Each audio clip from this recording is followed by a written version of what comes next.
নমস্কার নমস্কার আমি চন্দন চ্যাটার্জি আপনাদের সামনে আবার আজকে আরেকটি ইস্যুতে কথা বলতে আসলাম। নিশ্চয়ই আপনাদের কাছে খবরটি পৌঁছে গেছে যে ত্রিপুরায় আগামী মে মাস থেকে ত্রিপুরায় এনপিআর এর ডেটা কালেকশন শুরু হবে।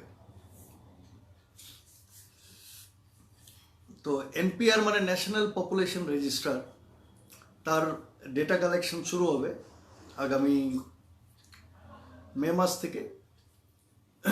আজকে বিভিন্ন মিডিয়াতে আমরা এই খবরটি পেয়েছি এবং আপনারাও নিশ্চয়ই খবরটি পেয়েছেন।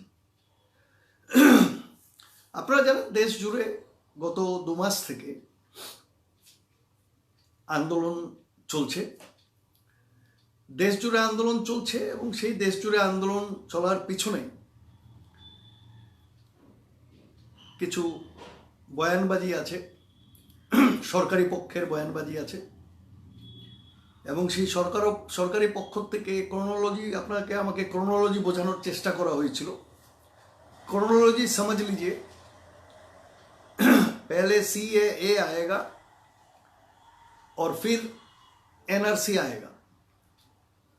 এই যে ক্রোনোলজি, पहले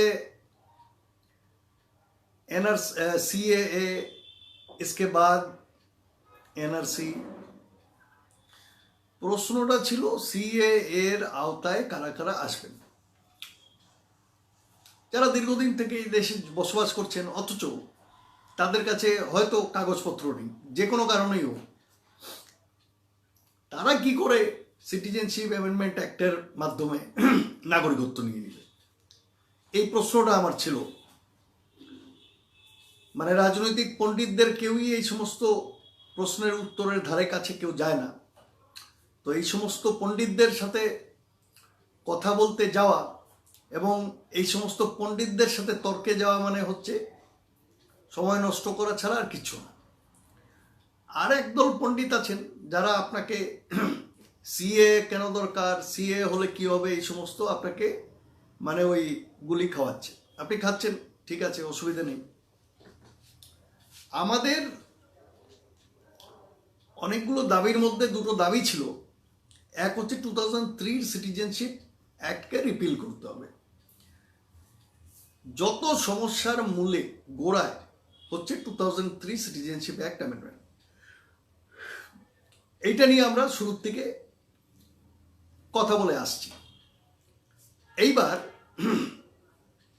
এই এনআরসি এবং এনপিআর সেই 2003 সিটিজেনশিপ অ্যামেন্ডমেন্ট অ্যাক্টের পরেই সব ঢুকেছে। ভালো করে বুঝবেন, এনআরসির যে পুরো পরিকল্পনাটা, এইটা একসময় শুধু আসামেই চিন্তা ভাবনা করা হয়েছিল। তো সেইখানে একটা কথা আবার আপনাদের ধরিয়ে দিই, 1951-তে এই ভারতবর্ষের বুকে প্রথম এনআরসি হয় এবং এটাও অনেকে শুনেছেন যে প্রথম যে 1951-তে এনআরসি হয় ভারতবর্ষে, সেটা আসামে হয়। কিন্তু অনেকে এইটা জানেন না যে 1951-তে যে এনআরসিটা হয়েছে, সেই 1951 এনআরসি যেটা আসামে হয়েছে সেটা কিভাবে হয়েছে, এইটা অনেকে জানে না। তো অনেক পণ্ডিত আছেন, তাদের পণ্ডিতি মানে ফলানোর জন্য অনেক কিছু বলে ফেলেন।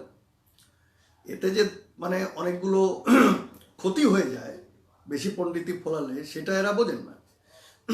যাই হোক, এবার আসল কথায় আসি। 1951 যে এনআরসি হয়েছিল, প্রথমে এটা আপনাদের বলে দিই কারণ আপনাদের বুঝে নেওয়া উচিত 1951 এনআরসি আসামে হয়েছিল সেটা কিভাবে হয়েছে। ওটা আসলে এনআরসি কিছু ছিল না, এটা বুঝে নিন। 1951 এনআরসিটা আর কিছুই না, সেটা জাস্ট যেটা সেন্সাস হচ্ছিল 1951 সালে, যে সেন্সাস বানানো হয়েছিল সেটাকেই কনভার্ট করে দেওয়া হয়েছিল এনআরসিতে।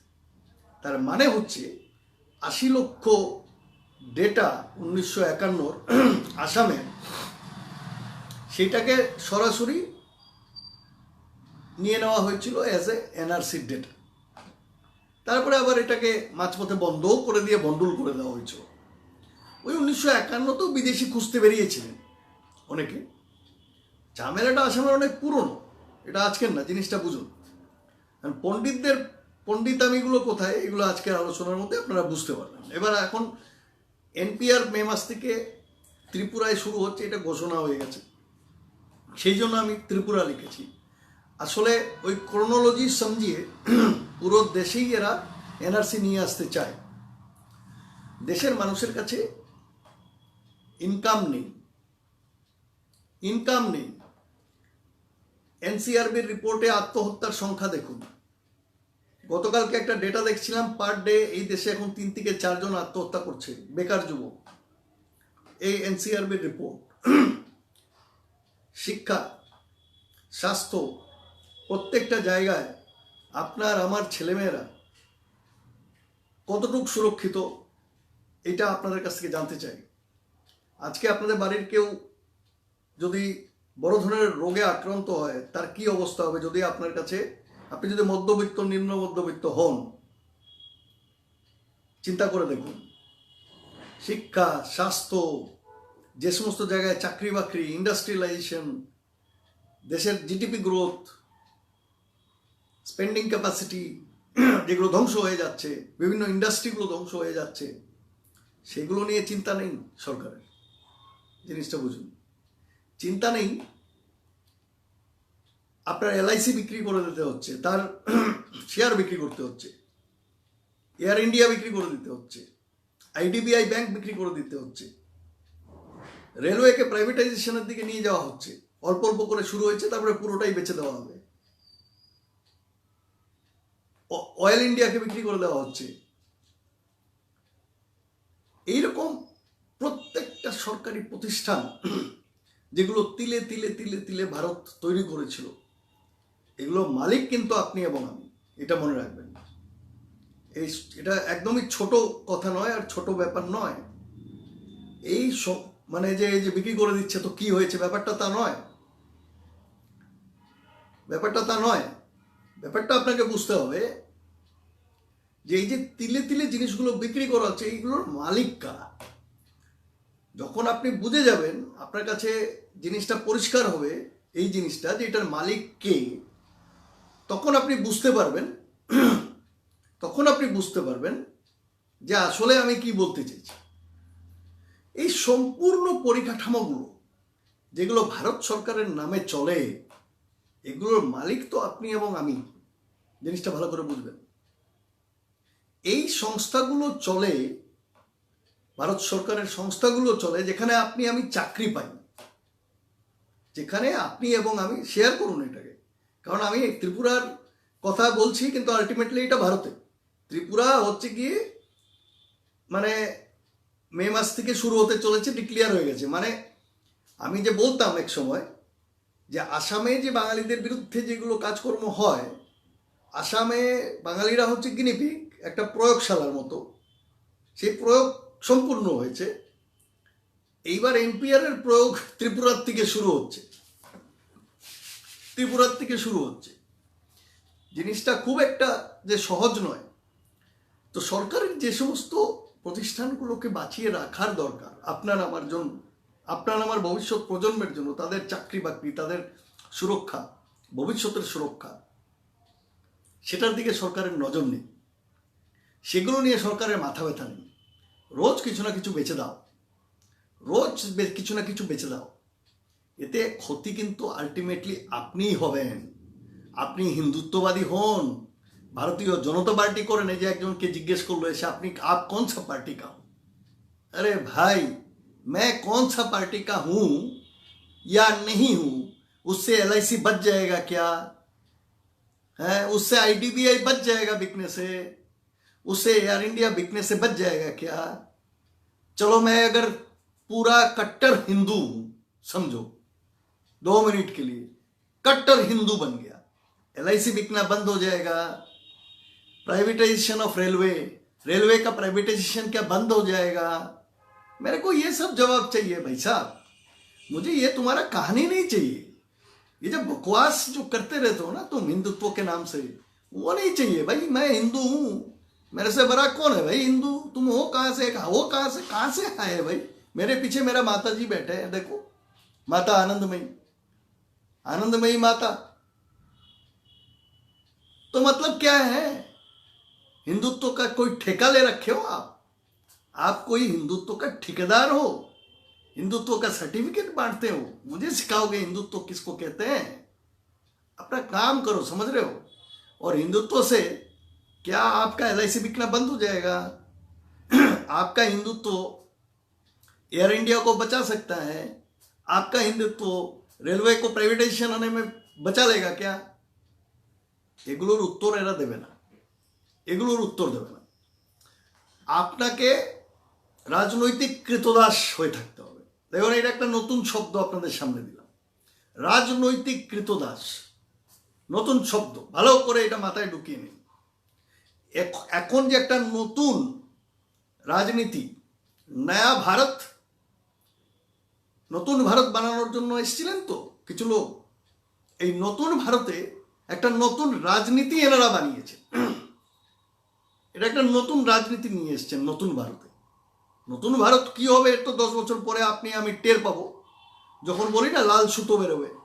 লাল সুতো কোন দিক দিয়ে আসবে এটা তো পরের কথা, আপনিও বেঁচে থাকবেন, যদি আমারও ভগবান বাঁচিয়ে রাখে তাহলে কথা হবে 10 বছর পরে। আজকে যেগুলো কথা বলছি এগুলো এফেক্ট তো আসার, আমি 5 বছর আগে যেগুলো বলেছি এখন এফেক্ট আসা শুরু হয়েছে। আজকে যেগুলো বলছি এগুলো আগামী 5 বছর 10 বছরের মধ্যে এফেক্টে চলে আসবে। যখন আপনি ভিক্ষার পাত্র নিয়ে রাস্তায় রাস্তায় ঘুরবেন, ভিক্ষাও পাবেন না, কারণ সব ভিখারি হয়ে যাবে, ভিক্ষা দেওয়ার জন্য তো কেউ থাকবে না। এই বাংলায় এই শব্দগুলো এবং শব্দ বন্ধনীগুলো যদি না বোঝেন আর জয় শ্রীরাম করে বেড়ান, তাহলে রাম ভরসে। আমি উত্তর ভারতে থাকি তো দীর্ঘদিন থেকে, এখানে একটা কথা বলা হয় রাম ভরসে, আর মুসলমানদের একটা কথা আছে আল্লাহ মালিক। ওই কেউ ওই যে কি বলে ওয়েসি না পোয়েসি না মোয়েসি একটা আছে, চূড়ান্ত একটা মানে ইসলামিক কি বলবো, কট্টর ইসলামিক একটা চিন্তাধারা নিয়ে চলে, OIC বলি আমি ওকে, OIC, আউট অফ কন্ট্রোল। এ হচ্ছে MIM মিম।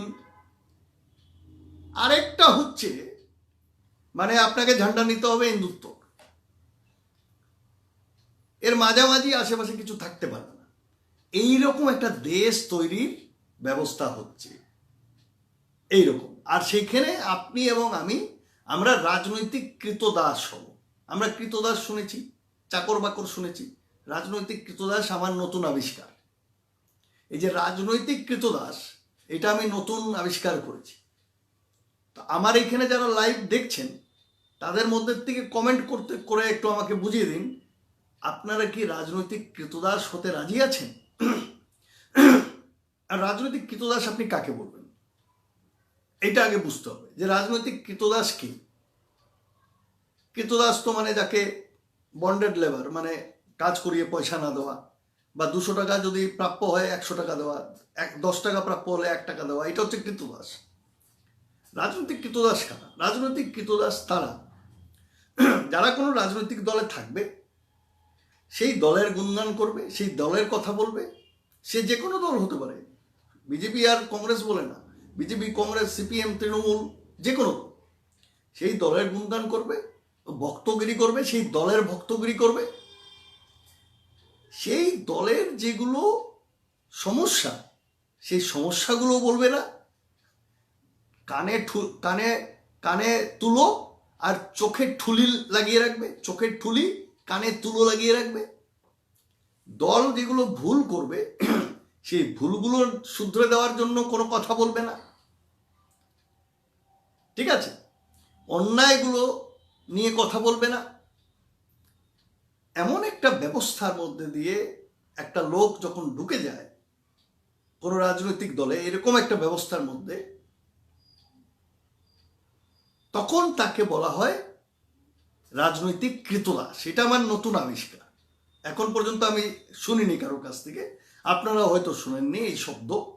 এই রাজনৈতিক কৃতদাসে আপনাকে, আমাকে এবং সমস্ত ভারতবর্ষের প্রত্যেকটি লোককে রাজনৈতিক কৃতদাসে পরিণত করার একটা সুন্দর একটা চক্রান্ত, শুধু নয় একটা প্ল্যান, পরিকল্পনা মাফিক শুরু হয়ে গেছে।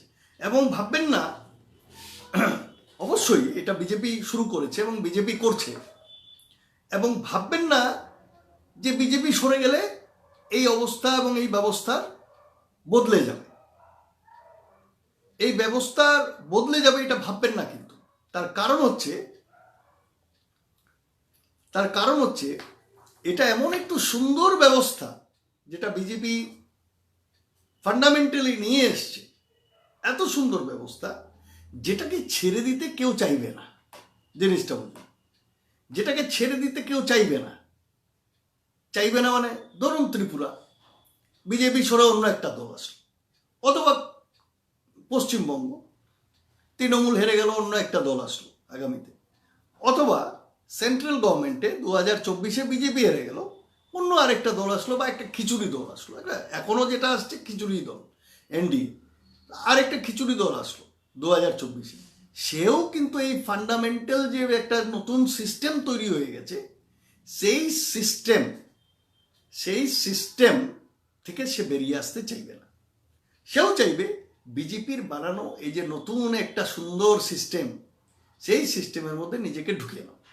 ওরা একটা ন্যাশনালিজম নিয়ে কাজ করেছে, ধরুন কংগ্রেসের নেতৃত্বে 2024 যদি সরকার আসে, তারা আরেকটা ন্যাশনালিজম নিয়ে এসে আপনার মাথা খাবে। ঠিক আছে, সাধারণ মানুষ কিছুই পাবে না, তাদের সব গুড়েতে বালি পড়বে, সেই গুড় আর খেতে পারবে না, বালি পড়ে যাবে। তো তার মানেটা কি? মানেটা হচ্ছে রাজনৈতিক কৃতদাস যদি হয়ে যায় মানুষ, আজকে এই দলের জায়গায় অন্য দলে যদি ঢুকে পড়ে, আর দল বদলায়, নতুন দল সরকারে আসলেই দেখবেন হুড় হুড় করে ওর অফিস খালি হয়ে গেছে।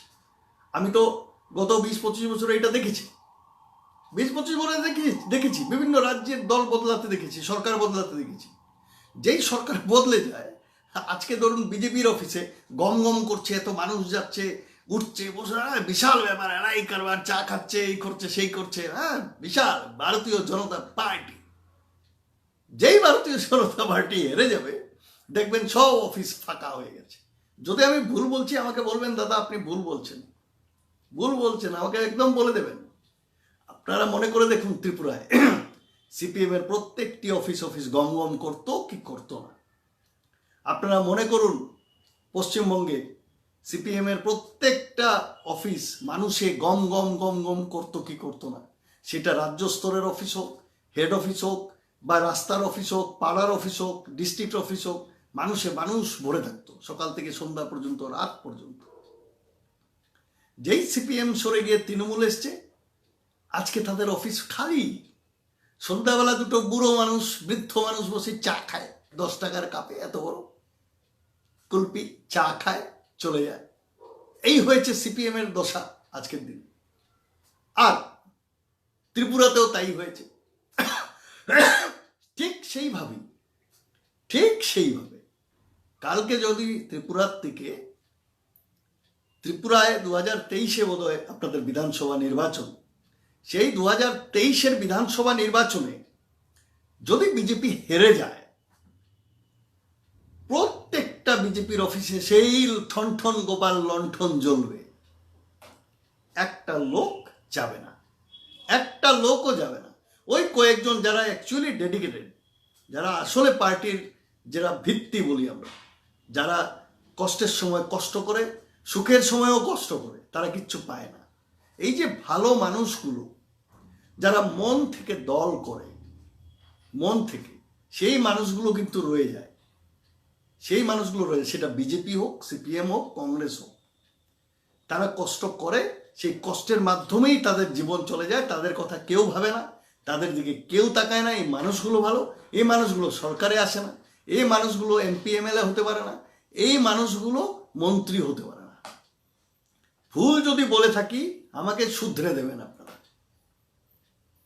এই মানুষগুলোই দেখবেন সেই লণ্ঠন জ্বালিয়ে, সেই 10 টাকার কুলফিওয়ালা চা 10 টাকার খেয়ে, সেই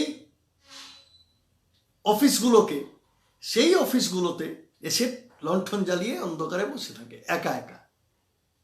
তখন যারা নতুন সরকার, তাদের লোকেরা এদেরকে 10টা গালি দিবে, বলবে এই অফিস খুলবি না, এই অফিস বন্ধ কর। আমি নিজের কানে নিজের চোখে দেখেছি, আমি বাস্তব কথা বলছি। যারা আজকে কলার তুলে দৌড়াচ্ছেন, কলার তুলে ভাবছেন হামসে বড়া কন হ্যায়, কিচ্ছু না ভাই।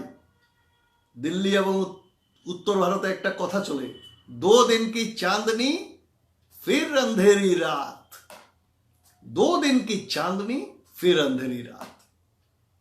সুতরাং এই যে হম্বি তম্বি সব কিছু তত সময় আপনি সরকারে আছেন, আসলে আপনার পেছনে ওই 10 জন আছে, 11 নম্বর জন নেই। তাহলে আমার প্রশ্ন হচ্ছে, মানুষের কল্যাণে কেন কাজ করছেন না আপনারা? মানুষের ভালো হোক সেই জন্য কেন কাজ করছেন না? আমার প্রশ্নটা এই জায়গায়। এবং আমি যে বলেছি সিপিএম এর ওই কুলফি নিয়ে বসে একটু 5 টাকার চা খাচ্ছে, আমি বিদ্রুপ করে বলিনি। আমি এই লোকগুলোকে সব থেকে বেশি শ্রদ্ধা করি, ওই লোকগুলোকে যারা সরকার চলে গেলেও পার্টি ছাড়ে না।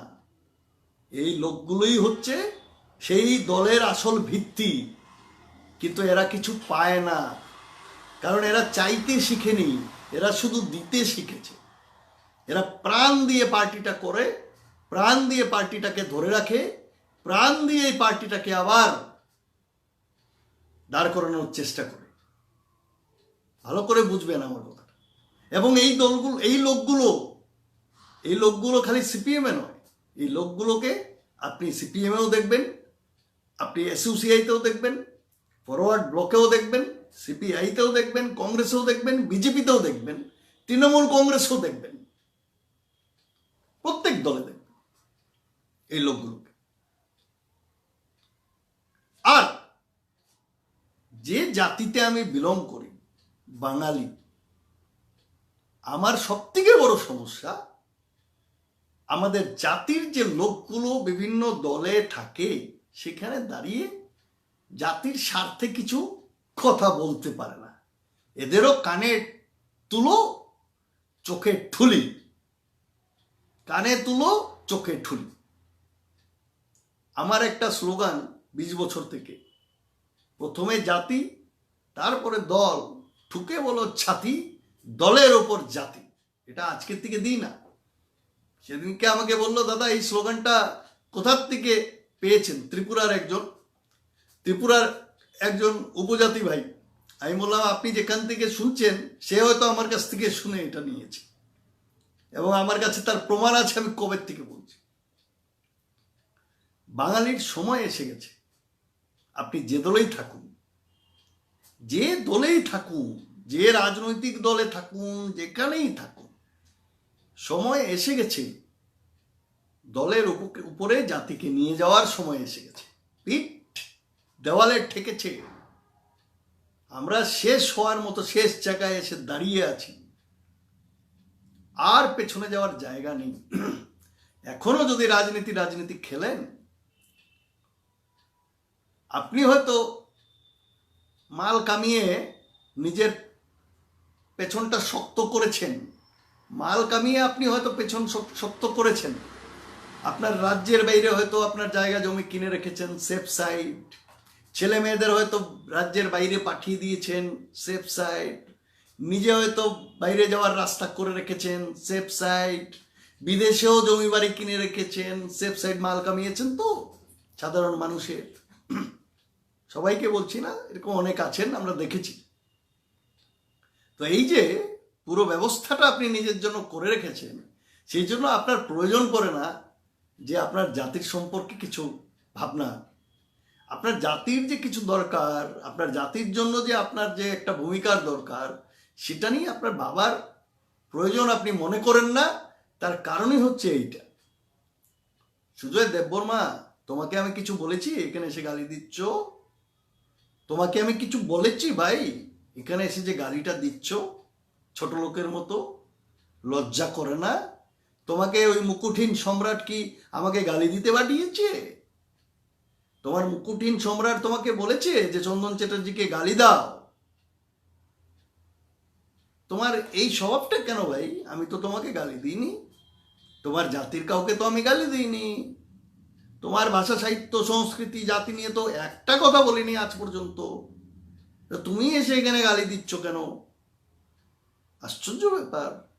হ্যাঁ, আশ্চর্য ব্যাপার। নিজের পরিচয় ভালো করে রাখো, সবার সামনে দেখছে তো, সবাই দেখছে। ভদ্র মানুষের মতো ব্যবহার করো, বুঝলে? অভদ্র লোককে কেউ ভালোবাসে না, জিনিসটা বোঝো, ঠিক আছে?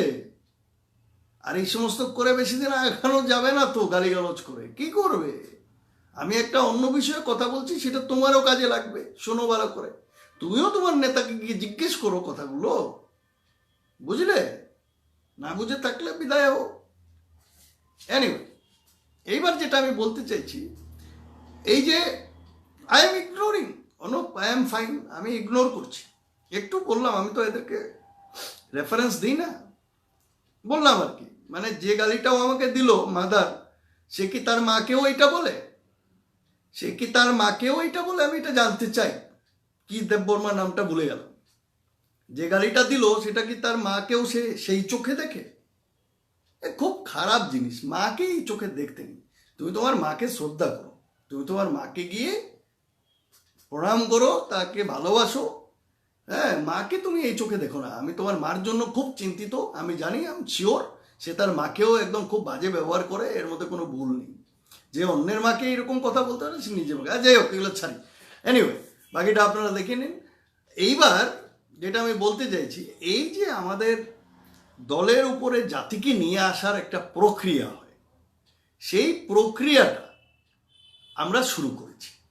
আমরা অনেক দিন থেকে বলছি, কেউ মাথায় দিয়েছে, কেউ মাথায় দেয়নি।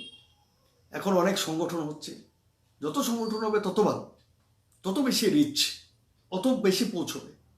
এটা একটা প্রক্রিয়া। দলের উপরে জাতিকে নিয়ে এসেও যে কাজ করা যায়, নিজের দলের উপরেও যে জাতির জন্য ভাবা যায়, এই জিনিসটা আসলে প্র্যাকটিস করতে হয়, প্র্যাকটিস করতে হয়। আর তাতে গেলে কিছু স্বার্থ ক্ষুণ্ণ হবে। দেখুন, আপনি বিজেপির পিছনে ঘুরছেন, আপনার বয়স 25, আপনি গ্র্যাজুয়েশন করেছেন। একটা এক্সাম্পল দিচ্ছি, আপনি বিজেপি না হয়ে কংগ্রেস হতে পারে, কংগ্রেসের পিছনেও আপনি ঘুরছেন। আপনি কংগ্রেস না হয়ে আপনি তৃণমূল কংগ্রেসের পিছনেও ঘুরছেন, এটাও হতে পারে। অথবা আপনি তৃণমূল কংগ্রেস না হয়ে শিবসেনার পিছনে ঘুরছেন, এটাও হতে পারে। মানে ভারতবর্ষের বিভিন্ন রাজ্যে বিভিন্ন দল আছে, কথাটা ভালো করে বুঝবেন। এটা আইডেন্টিক্যালি আমি বলছি। আপনি ভাবছেন আপনি একটা চাকরি পাবেন, সেই জন্য আপনি দলটা করছেন। তারা আপনার হাতে একটা ঝান্ডা দিয়েছে, আপনি ঝান্ডা নিয়ে দৌড়াচ্ছেন, জয় শ্রীরাম করছেন, বন্দে মাতরম করছেন, অথবা কোথাও ইনকলাব জিন্দাবাদ করছেন। সব স্লোগান ভালো, কোনো আপত্তি নেই। কিন্তু 5 বছর চলে যাওয়ার পরে আপনার কিছু হলো না, আপনি ফ্রাস্ট্রেটেড হলেন।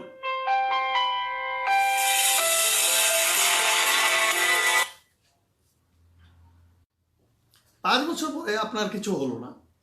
এবার 5 বছর পরে হলো না, আবার 5 বছর পরে একটা সরকার হলো, তার পিছনে ঘুরলেন, তার পিছনে ঘুরলেন। এবার এইভাবে একটা আমাদের যুব সমাজ কিভাবে ধ্বংস হয়ে যায়, কিভাবে আমাদের যুব সমাজ, ছাত্র সমাজগুলো ধ্বংস হয়ে যায়, সেটা আমি দেখতে দেখতে অভ্যস্ত হয়ে গেছি। শুধু অভ্যস্ত না, আমি এগুলো ভাবতে ভাবতে এক এক সময় আমি কষ্ট পাই। যে হারে এদেরকে ইউজ করে রাজনৈতিক দলগুলোকে। ন্যাপকিন দেখেছেন? ন্যাপকিন, ওই যে আমরা খাওয়ার পরে রেস্টুরেন্টে হাত মুছি, এরা আসলে তাদের জন্য ন্যাপকিন। খাওয়া শেষ হলো, ডাস্টবিনে ফেলে দিল, ইউজ অ্যান্ড থ্রো। আমাদের ছাত্র যুব সমাজকে এগুলো বোঝানোর সময় আছে। এদের পেছনে ঘুরে কোনো লাভ নেই। এদেরকে যেদিন আপনার পেছনে ঘোরাতে পারবেন, সেদিন আপনি লাভবান হবেন। আপনারা উল্টো কাজটা করছেন, উল্টো কাজ করছেন। এরা যেদিন আপনাদের পেছন পেছন পেছন পেছন ঘুরবে, বলবে আয় রে বাবা চাকরি নে, আয় রে বাবা কর্মসংস্থান নে, আয় রে বাবা তোদের জন্য ভালো কলেজ বানিয়েছি, স্কুল বানিয়েছি, আয় রে বাবা তোদের জন্য শিক্ষা ব্যবস্থা করছি, স্বাস্থ্যর ব্যবস্থা করছি, হাসপাতাল বানাচ্ছি। সেই দিন বুঝবো যে এরা আপনার আমার ভালো চায়, আপনার আমার ভালো চায়, কিন্তু সেটা হচ্ছে কই? এই ইউজ হওয়া থেকে নিজেকে বাঁচিয়ে রাখুন। হোয়াটসঅ্যাপ ইউনিভার্সিটিতে সকাল থেকে সন্ধ্যা পর্যন্ত অমুক তমুক হ্যান ত্যান, আপনি চিন্তা করে দেখুন। আসাম নিয়ে বলছি, প্রথমে হিন্দু মুসলিম চলছিল প্রথমে। এইবার হিন্দু মুসলিম চলতে চলতে হঠাৎ ট্র্যাক চেঞ্জ, অসমিয়া জাতীয়তাবাদ ঢুকে পড়লো। সব বাঙালি হিন্দু ভোট দিয়েছিল বিজেপিকে 2016-তে। এই ভেবে হিন্দুর সরকার আসবে। তারা এই ভেবে দেয়নি যে বাঙালি হিন্দুর সরকার আলাদা হয়ে যাবে, অসমিয়া হিন্দু আলাদা হয়ে যাবে, এগুলো ভাবেনি। কিন্তু দেখুন সরকার কি করছে, যে সমস্ত কাজ করেছে 2016 থেকে আসার পরে। বাঙালিদের কিন্তু চূড়ান্ত যন্ত্রণা হয়েছে, এনআরসিতে হয়েছে। 2টো ডিটেনশন ক্যাম্প ছিল 2014, যখন নরেন্দ্র মোদী আপনার প্রধানমন্ত্রী হয় দেশের। 2টো 2016-তে যখন আমাদের বিজেপির সরকার আসে 2016-তে, তারপরে 6খানা ডিটেনশন ক্যাম্প হয়ে গেছে। 6খানা, একটা দুটো না, 6খানা ডিটেনশন ক্যাম্প হয়েছে 2টোর থেকে। কার সময় হলো? চট করে কংগ্রেসকে গালি দিলে, ভাই কংগ্রেসকে আমিও গালি দিব, কিন্তু তোমাকে আমি কেন প্রণাম করব? আমি কংগ্রেসকে গালি দিব, কিন্তু তোমাকে কেন ছেড়ে দেবো? ভাই তুমি কি করেছো? 2014-এ মাননীয় মোদীজি শিলচরে দাঁড়িয়ে বলেছিল, আমাকে তোমরা প্রধানমন্ত্রী বানাও, বিজেপিকে সেন্ট্রালে আনো, আমি যেদিন জিতে আসবো, শপথ গ্রহণ করব, তার 100 দিনের মধ্যে সব ডিটেনশন ক্যাম্প উড়িয়ে দেব। আমার কাছে তার রেকর্ডিং আছে। মাননীয় মোদীজি এই কথা বলেছিলেন। বাঙালি হিন্দুরা ভেবেছিল আমাদের অবতার। অবশ্যই, কেন ভাববো না? একজন মানুষ প্রতিশ্রুতি দিচ্ছে, আমি কেন বিশ্বাস করব না? বিশ্বাস করার অধিকার আমার, আপনার আছে। এখন যদি আপনি প্রতিশ্রুতি না রাখেন, তাহলে আমাদের কিছু করার নেই। আমি এই কথাটা বলতে চাইছি। উনি জিতে আসার পরে 2টো ডিটেনশন ক্যাম্প, 6খানা ডিটেনশন ক্যাম্প হলো। 2টো ডিটেনশন ক্যাম্পে কজন ছিল বন্দি? আমার জানা মতে 50-60 জন ছিল। আজকে 1147 জন আজকে বন্দি আছে ডিটেনশন ক্যাম্পে। 2015-তে এনআরসি শুরু হলো, বলা হয় সুপ্রিম কোর্টের তত্ত্বাবধানে হয়েছে। তাহলে সুপ্রিম কোর্টের তত্ত্বাবধানে যদি হয়ে থাকে, মাঝখানে নানান যে রুল পরিবর্তন করা হয়েছে, আসাম সরকার এবং ভারত সরকার যে সময় সময় ইনপুট দিয়ে একে ঢুকিয়ে দেওয়া হোক, তাকে ঢুকিয়ে দেওয়া হোক, এই ডকুমেন্ট নেওয়া হবে না, সেই ডকুমেন্ট নেওয়া হবে, এইগুলো যে আপনারা সুপ্রিম কোর্টে আপনারা দিয়েছেন, সেটা কেন দিয়েছেন? একটা প্রতিশ্রুতি রাখা হয়নি। 1985-তে রাজীব গান্ধী একটা চুক্তি সাইন করেছিল। ভালো করে শুনবেন, এই কথাগুলো কেউ বলবে না। সত্যি কথা দাম নেই আজকের দিনে, আমি জানি, কিন্তু আমি সত্যিটাই বলবো, আমি মিথ্যা বলবো না। আর কেউ যদি যেদিন আমাকে মিথ্যা প্রতিপন্ন করতে পারবে, যেদিন আমাকে প্রমাণ করে দেবে আমি মিথ্যা বলছি, ওই দিন থেকে আমি বাঙালি নিয়ে কোনো কথা বলা বন্ধ করে দেবো। এটা আমি অনেক দিন থেকে বলছি। এখন পর্যন্ত কেউ কোনো জিনিস আমার প্রমাণ করতে পারেননি যে আমি মিথ্যা বলছি, কারণ আমি মিথ্যা বলি না। মিথ্যা কেন বলি না? কারণ আমি রাজনীতি করতে আসিনি। কেন বলি আমি রাজনীতি করতে আসিনি? কারণ রাজনীতি করতে গেলেই আমি আমার জাতির কথা বলতে পারবো না। আমার জাতি, আমার ভাষা, আমার সংস্কৃতি, আমার জাতিসত্তা, আমার অস্তিত্ব আজকে বিপন্ন। সমস্ত উত্তর পূর্বাঞ্চলে শুধু নয়, পশ্চিমবঙ্গ থেকে সমস্ত ভারতবর্ষে আজকে বিপন্ন। এই জাতিকে তুলে আনতে হবে। জাতির যারা কানে তুলো, চোখে ঠুলি লাগিয়ে রেখেছে, তাদের কান থেকে তুলো বের করার দায়িত্ব, ঠুলি খোলার দায়িত্ব আপনাদের।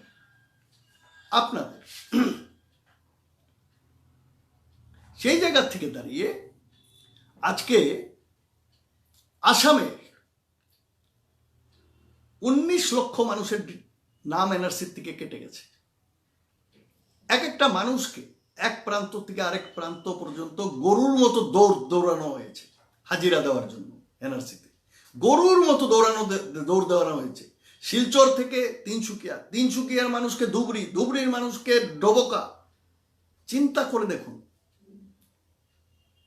একদিন দুদিন যাত্রা করে গিয়ে হোটেলে থেকে আবার তার পরিবার নিয়ে ফিরে আসা, তাতে শেষ নয়।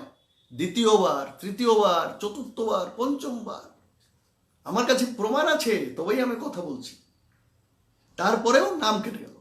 এবং চিন্তা করে দেখুন, 2019-এর লোকসভার নির্বাচনের আগে তখন মাননীয় অমিত শাহ গৃহমন্ত্রী নন, রাজনাথ সিং গৃহমন্ত্রী, এবং উনি হচ্ছেন ভারতীয় জনতা পার্টির প্রেসিডেন্ট সর্বভারতীয়।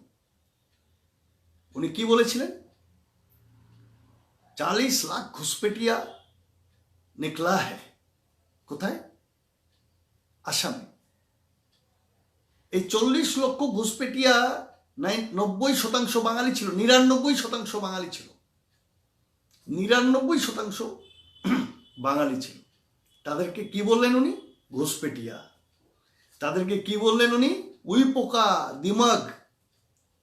বাঙালির লজ্জা হয়নি সেদিন, বাঙালির লজ্জা হয়নি। 40 লক্ষের পরে 19 লক্ষ হলো, আবার ভেরিফিকেশন হলো 19 লক্ষ। কেউ ক্ষমা চেয়েছে বাঙালির কাছে যে আমি ভুল করেছিলাম, উইপোকা বলেছিলাম? চাইনি।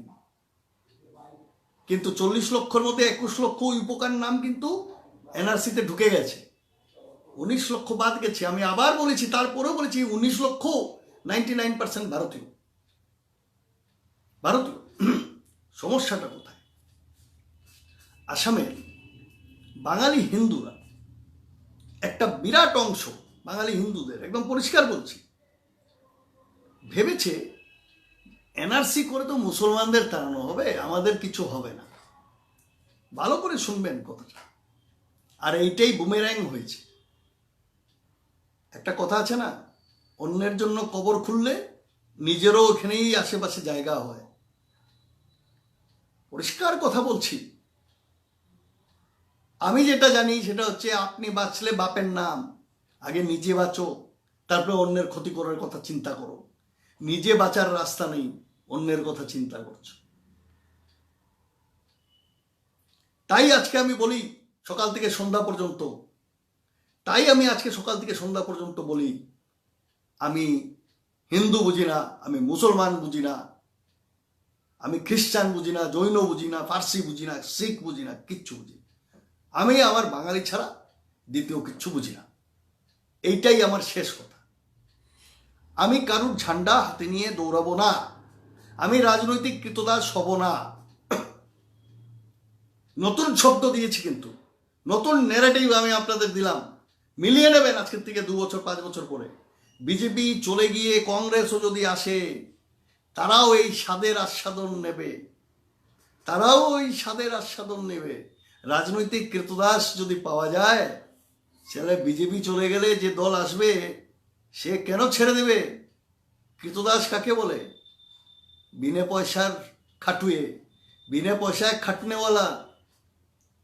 বিনা পয়সায় যদি মানুষ পাওয়া যায় যে আপনার কাজ করে দেবে, সেই রাজনৈতিক কৃতদাস। তারা যারা বিনা পয়সায় রাজনৈতিক দলের কাজ সব করে দেবে, সেটা যদি হয়, তাহলে ক্ষতিটা কার?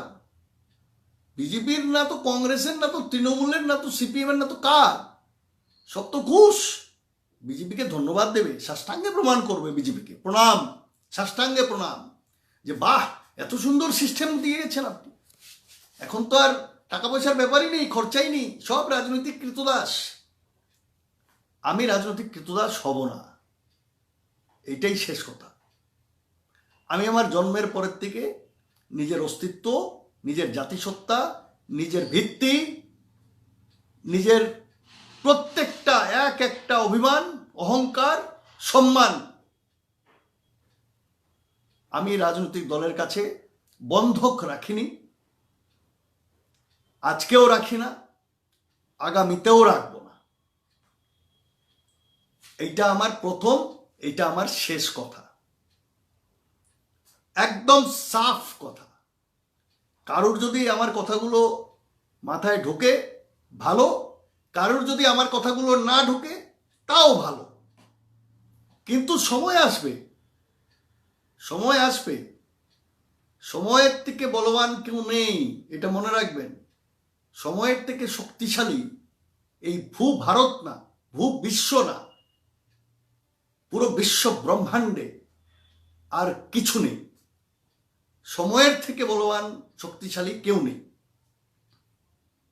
মহাভারত মনে আছে? মহাভারত প্রথম যখন আমরা যখন ওই দূরদর্শনে মহাভারত দেখতাম, বসে দেখতাম, मैं समय हूं,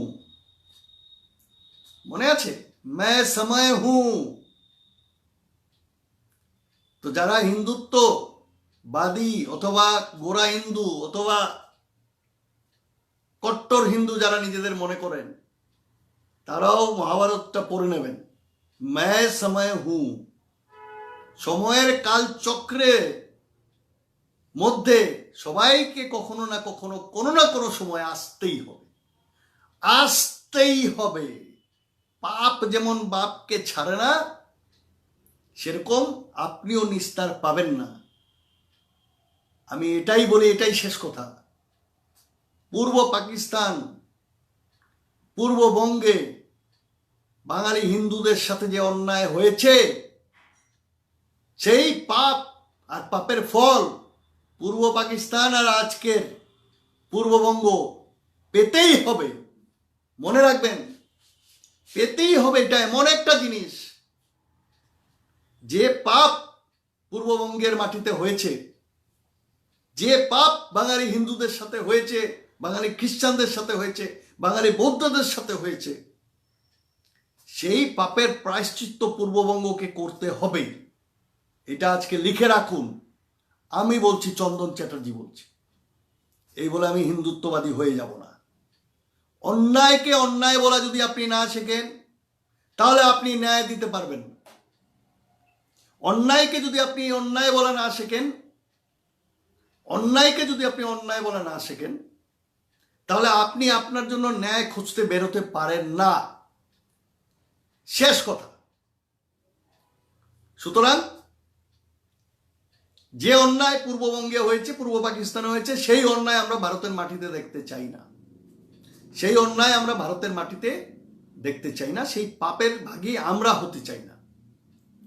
সেই পাপের ভাগী বাংলাদেশ, পাকিস্তান হতে পারে, ভারত হতে পারে না। সনাতনীরা এইরকম কোনো পাপের ভাগী এবং তার অংশীদার কখনো সনাতনীরা হতে পারে না। এটাই শেষ কথা। তো সেই জায়গার থেকে দাঁড়িয়ে বলছি, আমি আমার শেষ রক্তবিন্দু থাকা পর্যন্ত, আমার চেতনার শেষ সময় পর্যন্ত, যত সময় চেতনা জাগ্রত থাকবে, আমি বাংলা, বাঙালি, বাঙালি জাতি, বাঙালি জাতিসত্তা, তার বাইরে কাজ করব না, তার বাইরে কথা বলবো না। তাতে আমার লাভ হলে লাভ হবে, ক্ষতি হলে ক্ষতি হবে। কিছু পেলে পাবো, না পেলে পাবো। আমি কিছু পাওয়া নেওয়ার হিসাব নিকাশ করতে আসিনি, আর আসবো না। শেষ কথা। এইবার আমি আসবো আজকের মূল ইস্যুতে। সেটা হচ্ছে এনপিআর। আপনারা নোটিফিকেশন নাকি জারি হয়েছে, আমি নোটিফিকেশন দেখিনি। মিডিয়াতে বলছে মে মাস থেকে ত্রিপুরায় এনপিআর হবে। আমার হাতে এটা ভারত সরকারের ডকুমেন্ট। এবার আমি এখান থেকে পড়ব। কেউ যদি মনে করেন আমি এটা ভুল পড়ছি, তাহলে আমাকে প্রাইভেটলি মেসেজ করবেন। আমি এইটার পিডিএফ পাঠিয়ে দেবো আপনাকে, আপনিও পড়ে নিতে পারেন। শুরুতেই বলে দিলাম, কেউ যদি মনে করেন আমি এখান থেকে ভুলভাল পড়ছি বা আমার নিজের ইচ্ছা মতো কথা বলছি, তাহলে আপনাদের প্রমাণ চাইতে পারেন, এবং আপনার অধিকার আছে আমার কাছে প্রমাণ চাওয়ার। আমাকে প্রমাণ চাইবেন, আমার ইনবক্সে আমি পাঠিয়ে দিব। গৌতম কেমন আছো তুমি? আমি ভালো আছি। আমি দেখছি না, আসলে কমেন্ট দেখছি না। এবার এটা হচ্ছে ministry of home affairs notification, New Delhi, 10 December 2003। 2003-এর 10 ডিসেম্বরের একটা নোটিফিকেশন, ঠিক আছে? সেই নোটিফিকেশনটা কি? This rules may be called the citizenship registration, the citizenship bracket registration of citizens and issue of national identity cards rules 2003 NRIC যে রুল সেই রুল বলছি। আর NPR যেটা ডিক্লেয়ার হয়েছে মে মাস থেকে হবে এবং মোবাইল অ্যাপের মাধ্যমে হবে, মোবাইল অ্যাপের মাধ্যমে ন্যাশনাল পপুলেশন রেজিস্টার হবে। এই NPR এর সাথে NRCর কি সম্পর্ক? আদৌ কি সম্পর্ক আছে, বা সম্পর্ক থাকলে সেটা কিরকম? আমি সেটা নিয়ে এখন কথা বলবো। পুরোটা পড়তে পারবো না, অনেকগুলো আছে, মেইন জায়গাগুলো আমি বলে দেব। এবার আমি দ্বিতীয় পাতায় আসছি, আমি পয়েন্ট বলবো, আপনারা কাগজ কলম নিয়ে নিন, সেটার মধ্যে রুল নম্বর বলবো, রুল নম্বরগুলো নোট করে মিলিয়ে নেবেন আমার কথা। রুল নাম্বার 3.1, রুল নাম্বার 3.1 পড়ছি। The Registrar General of Citizen Registration shall establish and maintain National Register of Indian Citizen. এবার এই রেজিস্টারটা কে মেনটেন করবে? Registrar general of citizen registration. এই মুহূর্তে registrar general of citizen registration আর registrar general of census, registrar general of national population register, তিনজনই কিন্তু একজন। সেন্সাসের যে মালিক উনি NRCর মালিক, উনি NPR এরও মালিক, এটা আপনারা বুঝে নিন। এইবার আসুন 3.2, আমি একদম নিজের কথা বলছি না, পয়েন্ট নোট করে নিন, লাগলে আমি ডকুমেন্ট পাঠিয়ে দেব। The national register of Indian citizens shall be divided into sub parts consisting of the state register of Indian citizens, the district register of Indian citizens, the sub district register of Indian citizens and the local register of Indian citizens, and shall contain such details as the central government may, by order, in consultation with the Registrar General of Citizen Registration specifically. আমি ইংলিশে বলছি কারণ এটা ইংলিশে, বাংলায় অনুবাদ করছি। National register হচ্ছে, যখন হবে সেটা district level, sub district level, মানে ধরে নিন ব্লক লেভেল, তারপরের level circle level, panchayat level, প্রত্যেক লেভেলে হবে এবং প্রত্যেক লেভেলে একটা করে রেজিস্টার মেনটেন হবে। Clear? The national register of Indian citizens shall contain the following particulars. কী কী থাকবে? আপনার ধরুন আপনার নামে ন্যাশনাল রেজিস্টার অফ সিটিজেন বলছে, সেখানে কি কি থাকবে তথ্য আপনার? নাম্বার 1 নেম, নাম থাকবে। নাম্বার 2 বাবার নাম। নাম্বার 3 মার নাম। নাম্বার 4 সেক্স, মানে আপনি মেয়ে না ছেলে। 5 date of birth. Number 6 place of birth, কোথায় জন্মেছেন, minded. 7 residential address, present and permanent. আপনার রেসিডেন্সিয়াল অ্যাড্রেস থাকবে, এখন কোথায় আছেন আর পার্মানেন্ট কোথায়, সেটাও দিতে হবে। গৌতম এখন পুরো শুনে নাও, লাস্টে 2 মিনিট আমি দিই, সবাই আমরা আলোচনা করব। Residential address, present and permanent. Number 8 marital status, if ever married, name of the spouse, মানে হচ্ছে বিবাহিত কিনা আপনি, আর যদি আপনি বিবাহিত হয়ে থাকেন তাহলে আপনার স্ত্রী অথবা আপনার স্বামীর নাম আপনাকে দিতে হবে, ভালো করে শুনবেন। নাম্বার 9 ভিজিবল আইডেন্টিফিকেশন মার্ক, কোনো একটা কাট মার্ক বা কিছু একটা আপনার ফেসের কোথাও আছে, সেটা আপনার ঠিক আছে, এটা কোনো বড় ব্যাপার না। Number 11 serial number of registration, ওখানে একটা রেজিস্ট্রেশন সিরিয়াল নাম্বার থাকবে। And number 12 national identity number, NIA, national identity number. এখন সেই national identity number, serial number, এইগুলো আইদার আমার যেটা মনে হয় আধার কার্ড তুলে নিতে পারে, অথবা আলাদা করে একটা নাম্বার ইস্যু করবে এবং বায়োমেট্রিক্স নেবে। আর আমার মনে হয় না বায়োমেট্রিক্স নেবে, কারণ আধার আছে, আধার নম্বর লিঙ্ক করলে পরেই সব বায়োমেট্রিক্স আপনার তুলে নিয়ে নেবে। হলো 3.4, এই পয়েন্টে বলছে the central government may by an order issue in this regard decide a date by which, এবার ভালো করে শুনবেন, by which the population register shall be prepared by collecting information relating to all persons who are usually residing within the jurisdiction of local register. তার মানে government of India যে কোনো সময় একটা নোটিফিকেশন জারি করে পপুলেশন রেজিস্টার বানানোর দিনক্ষণ তারিখ ঘোষণা করতে পারে, যেটা করে দিয়েছে সমস্ত ভারতবর্ষের জন্যই করে দিয়েছে, যে সেন্সাসের পাশাপাশি এনপিআরও হবে। এবং আজকের খবরের কাগজের খবর যে ত্রিপুরার জন্য ডিক্লেয়ার করে দেওয়া হয়েছে এনপিআর হবে। গেল।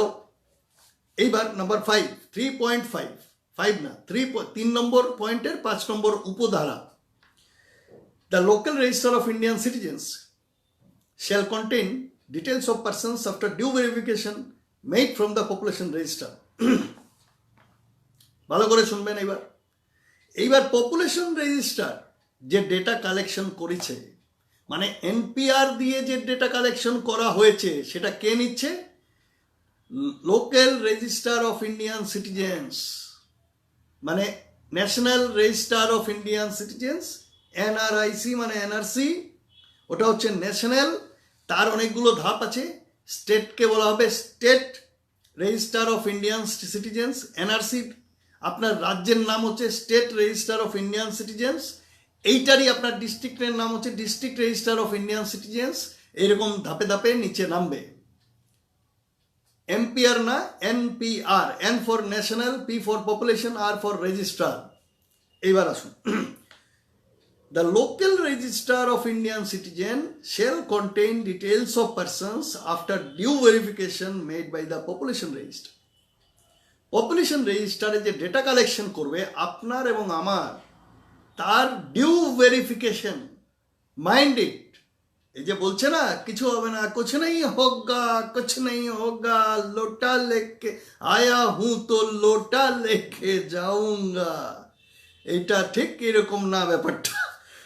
এখানে লেখা আছে ডিউ ভেরিফিকেশন হওয়ার পর সেইটা কোথায় চলে যাবে? Local register of Indian citizens মানে এনআরআইসির স্থানীয় দপ্তরে চলে যাবে, ওখান থেকে নেবে ভেরিফিকেশনের পর। এইবার আসুন point number 4। Point number 4, preparation of the national register of Indian citizens. এনআরসির প্রিপারেশন হবে, তৈরি প্রস্তুতি। তার number 1, 4.1, the central government shall, for the purpose of national register of Indian citizens, cause to carry throughout the country a house-to-house enumeration for collection of specified particulars relating to each family and individual residing in a local area, including the citizenship status. Mind it, খুব important. ঘর ঘর থেকে data collection হবে, ঘর ঘর থেকে data collection হবে এনআরসির জন্য। এবং ভারতের জুরিসডিকশনের ভেতরে প্রত্যেকটা মানুষের ডেটা কালেকশন হবে। একটা শব্দ এখানে ভালো করে শুনবেন, ইনক্লুডিং দ্য সিটিজেনশিপ স্ট্যাটাস। তার মানে আপনি ভারতীয় হতেও পারেন, আপনি ভারতীয় নাও হতে পারেন। যদি ভারতের টেরিটরিতে আছেন তাহলে আপনাদের সকলের লিস্ট এই পপুলেশন রেজিস্টারে নেওয়া হবে। তার মানে কি? মানে হচ্ছে, ধরুন আমি দিল্লিতে আছি, দিল্লি ইউনিভার্সিটিতে, জেএনইউতে, ইগনোতে বা অন্য ইউনিভার্সিটি কোনো জায়গায় বিদেশ থেকে ছেলেমেয়েরা এসে পড়াশোনা করছে।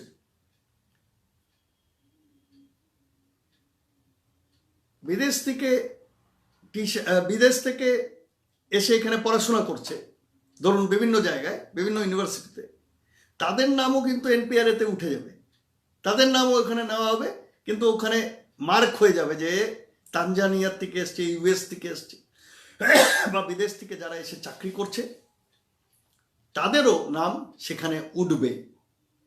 তার মানে ন্যাশনাল পপুলেশন রেজিস্টার যখন বানানো হবে তখন একটা জিনিস পরিষ্কার, আর সেই পরিষ্কার জিনিসটা কি, এটা শুধু ভারতীয়দের জন্য বানানো হচ্ছে না। এই লিস্টে যাদের নাম থাকবে তারা শুধু ভারতীয় নয়, তারা ভারতের বাইরের বিদেশের মানুষের নামও এনপিআরে থাকবে। এইবার ভেরিফিকেশন হবে যে কারা ভারতীয় নয়, ক্লিয়ার হয়ে যান। এইবার আসুন 4.3, for the purposes of preparation and inclusion in the local register of Indian citizens, the particulars collected of every family and individual in the population register, আবার পড়ছি, for the purposes of preparation and inclusion in the local register of Indian register shall be verified, Indian citizens, the particulars collected of every family and individual in the population register shall be verified and scrutinized by the local registrar, who may be assisted by one or more persons as specified by the Registrar General of Citizen Registration. কি বুঝলেন? বলা হচ্ছে এনআরসির preparation এবং ইনক্লুশনের জন্য, আপনার নাম এনআরসিতে ঢোকানোর জন্য যে পার্টিকুলার যে ডেটা ন্যাশনাল পপুলেশন রেজিস্টারে আপনার জন্য কালেক্ট করেছে, যে ডেটা এনপিআরে কালেক্ট করা হয়েছে, সেটাকে ভেরিফাই করা হবে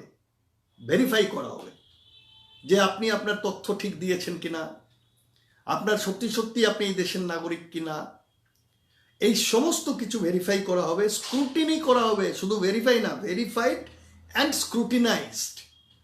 মানে ভেরিফাইড মানে কাগজ দেখলাম, আপনার নোটারি করে দিলেন আর হয়ে গেল, শুধু তা হবে না, স্ক্রুটিনিও হবে। মানে পেছন থেকে ভেরিফিকেশন হবে আপনি যে কাগজটা দিয়েছেন সেটা ঠিক কিনা। যেখানে ইস্যু হয়েছে সেখানেও চিঠি যেতে পারে, ঠিক আছে? এবং সেটা লোকাল রেজিস্টার, মানে এবার এনআরসির কাজ, পপুলেশন রেজিস্টার হয়ে গেছে, এবার ওরা সেগুলোকে স্ক্রুটিনি করবে, ভেরিফাই করবে, তারপরে আপনার নাম ঢোকাবে। এবার আসুন 4.4, ভেরিফিকেশন যখন হবে তখন কি হবে? এবার সেই পয়েন্টটা হচ্ছে এটা, খুব ভালো করে শুনুন। আমি জানি এপিসোডটা একটু লম্বা হচ্ছে, শুনতে অনেকের কষ্টও হবে, ভালো লাগবে না, কিন্তু সত্যি কথাগুলো একটু সত্যভাবে শুনে নেওয়া ভালো। আগামীকাল যেন পস্তাতে না হয় যে আমরা শুনিনি এবং সময়ে ভাবিনি, এটা যেন না হয়। এবার আসুন 4.4, ডিউরিং দ্য ভেরিফিকেশন প্রসেস। এবার বলছে যে ভেরিফিকেশন প্রসেসের মধ্যে কি হবে। Particulars of such individuals whose citizenship is doubtful. কি কোথায় আসলেন? যখন ভেরিফিকেশন প্রসেস হবে সেই সময় কোনো ব্যক্তির নাগরিকত্ব যদি মনে হয় সন্দেহজনক, সন্দেহজনক, shall be entered by the local register with appropriate remarks. Local registrar কি করবে? কারুর সম্পর্কে, কারুর ডেটা দেখে যদি মনে হয় সন্দেহজনক, সেখানে একটা রিমার্ক দেবে, সন্দেহজনক নাগরিক। মনে করে দেখুন এটা কোথাও শুনেছেন কিনা। ঠিক আসামে শুনেছেন ডাউটফুল, ভোটার লিস্টে নামের পিছনে ডি লিখে দেওয়া হয়েছে, ডি, ডাউটফুল, এবং তাদের ভোটাধিকার কেড়ে নেওয়া হয়েছে। ডি লেখার সাথে সাথে আপনি ডাউটফুল হয়ে গেলেন আসামে। এবং যত সময় পর্যন্ত, এবং ডাউটফুল হওয়ার পর, যেই মুহূর্তে আপনি ডাউটফুল হলেন, আপনার ডিটেলসটা আসামে কি করে? বর্ডার পুলিশকে পাঠিয়ে দেয়। বর্ডার পুলিশ যে মুহূর্তে পেয়ে যাবে সেই সময় বর্ডার পুলিশ আপনার নামে নোটিশ জারি করবে যে আপনি আসুন কাগজপত্র নিয়ে, আপনার সিটিজেনশিপ ডাউটফুল হয়ে গেছে, প্রমাণ করুন আপনি ভারতের নাগরিক, কাগজপত্র নিয়ে। এবার আপনি দৌড়তে থাকুন বর্ডার পুলিশের কাছে আসামে। এইবার বর্ডার পুলিশ আপনার কাগজপত্র দেখলো, সব ঠিক আছে, আচ্ছা ঠিক আছে, হয়ে গেছে, আপনার কোনো চিন্তা নেই, আপনি ভারতের নাগরিক, কোনো টেনশন নেই, যান। আপনি বাড়িতে চলে আসলেন। আপনি ভাবলেন, বাহ, আমার তো আর কোনো টেনশন নেই, আমি তো ডাউটফুল ছিলাম, এবং আমি কাগজপত্র দেখিয়ে এসেছি বর্ডার পুলিশকে, আর কোনো টেনশন নেই। এবার কি হলো, দেখা গেল এবার আপনার নামে নোটিশ পাঠাচ্ছে ট্রাইব্যুনাল। বর্ডার পুলিশ থেকে ট্রাইব্যুনালে পাঠিয়ে দেওয়া হয়, ট্রাইব্যুনালে পাঠিয়ে দেওয়া হয় বর্ডার পুলিশ থেকে যে এটা সন্দেহজনক নাগরিক। ফরেনার্স ট্রিব্যুনাল আপনাকে নোটিশ পাঠাবে। 3বার যদি আপনাকে নোটিশ পাঠায় ফরেনার্স ট্রিব্যুনাল, আর 3বার যদি নোটিশ আপনার কাছে পৌঁছাক বা না পৌঁছাক, আপনি পৌঁছাননি ট্রাইব্যুনালে, এরপরেই আপনাকে ডিক্লিয়ার ফরেনার করে দেবে, আপনাকে ডিক্লিয়ার ফরেনার করে দিবে। এবং সেই ডিক্লিয়ার ফরেনার করবে কিসের আইনে? এক্স পার্টি, একতরফা এক্স পার্টি অর্ডার করে দেবে। 1 মিনিট, একটা কাগজ আমি বের করতে চাই, সঙ্গে থাকুন। লেংদি হবে আজকে, কিছু করার নেই। আমি মানুষটাই এরকম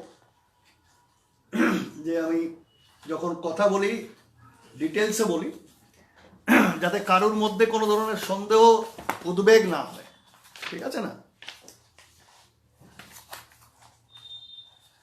1 মিনিট দিন। আর এত কাগজ ছড়িয়ে ছিটিয়ে গেছে তো চারদিকে, সময় লাগে একটু আমার খুঁজে বের করতে। শুরুতে বের করে না বসলে যা হয় আর কি।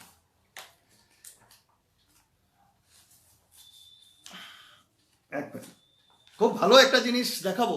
হিন্দুত্ববাদীদের ডেকে নিন আপনারা, তাড়াতাড়ি একটু হিন্দুত্ববাদীদের ডাকুন যারা ত্রিপুরার থেকে দেখছেন। আসাম থেকে যারা দেখছেন তাদের মধ্যে হিন্দুত্ববাদীরা এগুলো স্বীকার করবে না, কারণ যারা নেতৃত্বস্থানীয় আছেন তাদের তো মোটামুটি বেশিরভাগই সেফ জোনে আছে। যারা গরিব, রোজ কামলা, ডেইলি কাজ করে খায়, যাদের কোনো আর্থিক সঙ্গতি নেই, তারাই ফেসেছে, আর কেউ ফাঁসেনি। এই যে ট্রাইব্যুনাল থেকে এক্সপার্টি অর্ডার দেয়, এবং এই এক্সপার্টি অর্ডারে আপনি বিদেশি ঘোষিত হয়ে গেল। এবার আপনার নাম যখন বিদেশি ঘোষণা হয়ে গেল ট্রাইব্যুনাল থেকে, আপনাকে যে কোনো সময় তুলে আপনাকে ওই ডিটেনশন ক্যাম্পে নিয়ে যাবে। ডিটেনশন ক্যাম্পটা আর কিচ্ছু না, ওটা একটা জেলখানা আর কি, নাম দিয়েছে ডিটেনশন ক্যাম্প। ওখানে নিয়ে রেখে দেবে ইনডেফিনিট, আপনি ছাড়া পাবেন না। ভালো করে বুঝুন।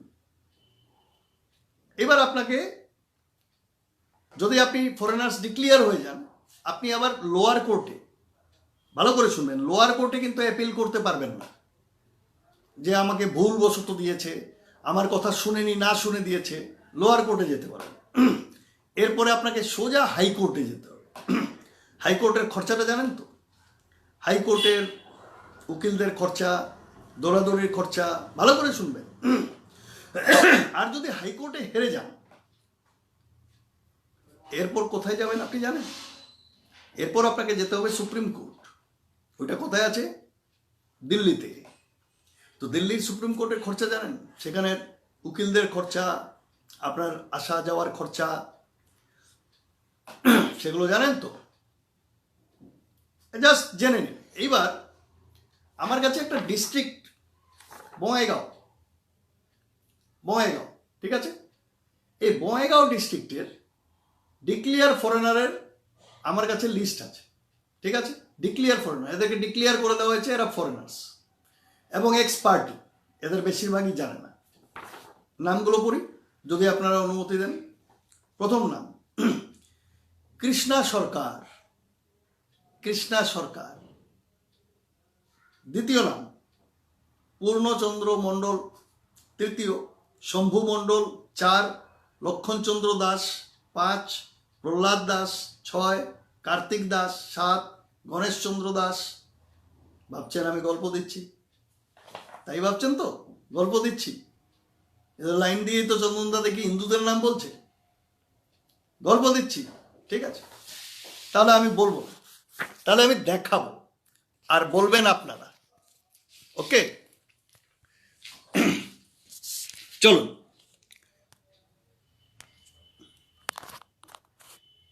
পড়ুন, ঠিক আছে? এদেরকে নাকি খুঁজে পাওয়া যাচ্ছে না।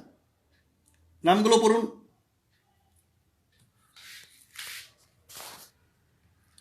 ফটাফট পড়ে নিন। মোবাইলে প্রবলেম দিচ্ছে, রোটেশন মোডে আছে। দেখুন তো এক দুটো মোল্লা টোল্লা খুঁজে পান নাকি, ভালো করে দেখুন। দু তিনটা মোল্লা পেলেও ঠিক আছে, মানে আমার মনে করবো যে আমার পরিশ্রম সার্থক। দু চারটে যদি মোল্লা খুঁজে পান।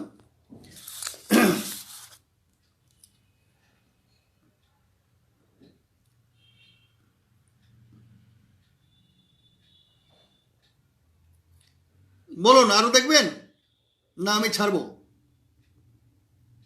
আমার উপরে যদি বিশ্বাস থাকে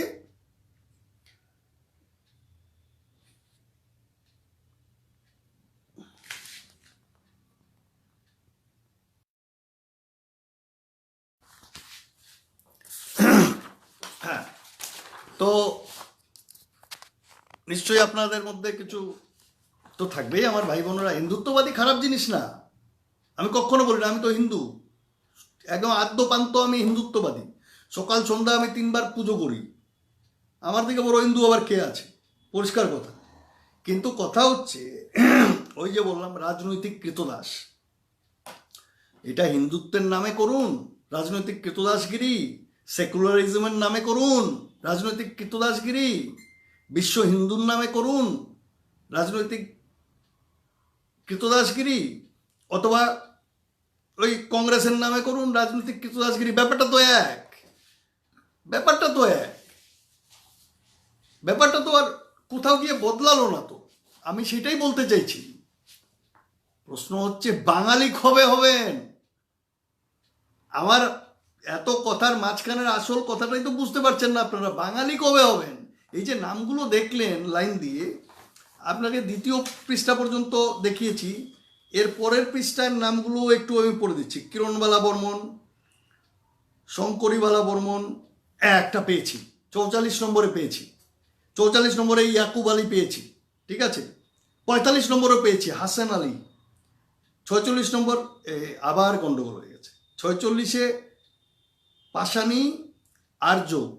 এই সর্বনাশ, এখানে তো আমি বেশ কিছু লোককে দেখি আর্য লেখা। এ তো পাশানি আর্যকেও ঢুকিয়ে রেখেছে।